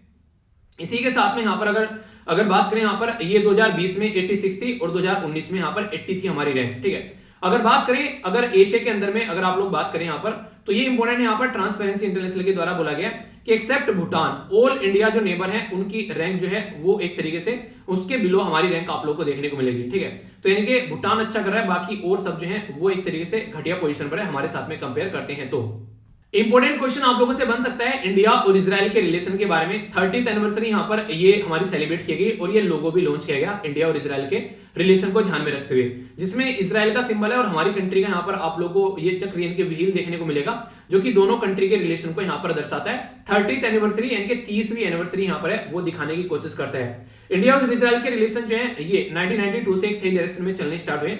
हालांकि इंडिया ने ऑफिशियली रिकॉग्नाइज कर दिया था कि इजराइल एक देश है 1950 में, फिर चीजें आगे बढ़ गई। अगर बात करें यहाँ पर 1992 में 200 मिलियन था, जो कि अब बढ़कर 4.14 बिलियन ट्रेड यहाँ पर हो चुका है। इंडिया जो है वो लार्जेस्ट बायर है मिलिट्री इक्विपमेंट इजराइल से, इसलिए काफी इंपॉर्टेंट चीज देखने को मिलेगी। लोकेशन इंडिया के कंपेयर में आप लोगों को पता होनी चाहिए और एग्जैक्ट अगर इजराइल देखेंगे तो ये देखने को आप लोगों को मिलेगा इजराइल। ठीक है, एग्जैक्ट लोकेशन आप लोगों के सामने डेड सी आप लोगों को यहीं पर ही देखने को मिलता है और इसी के साथ में गोलान हाइट भी आप लोगों को यहीं पर ही देखने को मिलेगी और मेडिटेरेनियन सी के साथ में ये बॉर्डर ओपन करता है। एक और इंपॉर्टेंट न्यूज जो कि आप लोगों से क्वेश्चन की फॉर्म में बन सकती है, बिपिन रावत जी जो कि अभी हमारे बीच में नहीं रहे, यहाँ पर उनका जो हेलीकॉप्टर जो है वो क्रैश हुआ, तो उसके चलते यहाँ पर आप लोगों को पता होना चाहिए अगर कोई अवार्ड दिया जाता है। इसी के साथ में उत्तर प्रदेश के जो former chief minister Kalyan Singh, दोनों को यहाँ पर अभी एक अवार्ड से नवाजा गया है। ठीक है, जिसको बोलते हैं पद्म विभूषण पोस्टमसली यानी कि मरणोपरांत। ठीक है, ये एनुअली यहाँ पर रिपब्लिक डे यानी कि 26 जनवरी पर हम लोग अनाउंस करते हैं और हाईएस्ट सिविलियन जो कैटेगरी में अगर बात करेंगे यहाँ पर भारत रत्न के बाद में ये हाईएस्ट कैटेगरी में आता है। ठीक है, 3 फील्ड में दिया जाता है यहाँ पर पद्म विभूषण, पद्म भूषण और पद्मश्री 3 कैटेगरी में डिवाइड करता है। भारत रत्न के बाद में सबसे हाईएस्ट अवार्ड आप लोग को यही देखने को मिलेगा। ठीक है, इसी के साथ में एक मैंने पिक्चर आप लोगों के साथ में शेयर की थी स्मॉल सैटेलाइट लॉन्च व्हीकल के बारे में। हमारी कंट्री में अगर छोटे छोटे सैटेलाइट लॉन्च करने हैं तो उसके चलते यहाँ पर जो न्यू स्पेस इंडिया लिमिटेड है वो यहाँ पर काम कर रही है, जिसके चलते आने वाले टाइम में प्राइवेट जो सेक्टर है उसको भी साथ में लेकर चला जाएगा। तो स्मॉल सैटेलाइट लॉन्च व्हीकल के साथ में लियो यानी कि लो अर्थ ऑर्बिट में यहाँ पर लगभग 50 किलोग्राम तक के और सन जो सिंक्रोनस ऑर्बिट में यहाँ पर लगभग आप लोग को 300 किलोग्राम तक के यहाँ पर ये अभी यहाँ पर लॉन्च किया जाएगा, जो कि यहाँ पर ये प्रोडक्ट लॉन्च किए जाएंगे। ठीक है, तो ये यहाँ पर अभी एक छोटा सैटेलाइट काम करेगा, प्राइवेट सेक्टर को भी साथ में लेकर चलने की कोशिश की जा रही है। तो ऐसा आप लोग यहाँ पर समझ सकते हैं, तो काफी इंपॉर्टेंट है, इसके बारे में आप लोग याद रख सकते हैं। ये था टोटल आज का डिस्कशन। मैं आशा करता हूं आप लोगों ने इसको एंजॉय किया होगा। अगर रियलिटी में एंजॉय किया तो फीडबैक जरूर देना। वीडियो को लाइक कर आप लोग बता सकते हैं कैसी लगी ये वीडियो। इसी के साथ में आप लोग कमेंट कर बता सकते हैं कि 10 में से कितने मार्क्स आप लोग इस वीडियो को देंगे, या फिर जो भी आप लोगों को लगे इस वीडियो के बारे में मन करे लिखने का, कमेंट बॉक्स में आप लोग अपना प्यार दिखा सकते हैं। और अगर लगे कुछ गलत है, अपडेट करना चाहिए, उसके बारे में सजेशन भी दे सकते हैं। पीडीएफ मिल जाएगी टेलीग्राम स्टडी लवर वीर के नाम से, जाकर आप लोग ज्वाइन कर लेना। यहाँ पर सारी पीडीएफ आप लोग को इकट्ठी मिल जाती है। बेसिकली 3 टेलीग्राम के ग्रुप आप लोगों को देखने को मिलेंगे। एक पे तो नोट्स मिलते हैं जिसको एसएलवी पीडिया बोलते हैं, एक पे आंसर राइटिंग करते हैं जिसको स्टडी लवर वीर तालियान के नाम से आंसर राइटिंग ग्रुप, और यहाँ पर आप लोगों को पीडीएफ मिल जाती है। तो तीनों को ज्वाइन कर लीजिए। ये 3 टेलीग्राम ग्रुप है जो कि अलग अलग तरीके से डिवाइड किए गए हैं। 1.5 लाख से करीब ज्यादा मेंबर यहाँ पर जुड़े हुए हैं, तो कोई भी कंफ्यूजन नहीं होगा, फ्री ऑफ कॉस्ट सारी चीजें मिल जाएंगी, तो अच्छे से एंजॉय आप लोग कर सकते हैं। तो नेक्स्ट लेक्चर में मिलता हूं, तब तक अपना ध्यान रखिए। एक और बात, कोशिश करो कि रेगुलर वीडियो अच्छे से देखो, तो ये वीडियो आप लोगों के लिए रिवीजन वीडियो बन जाएगी और मजा आप लोगों को करंट अफेयर पढ़ने में आएगा। तो बड़ों को नमस्ते, छोटों को प्यार, छोटी सी लाइफ एंजॉय करो यार। मिलता हूं नेक्स्ट लेक्चर में, तब तक के लिए जय हिंद। मौज लो, रोज लो, नहीं मिले तो खोज लो।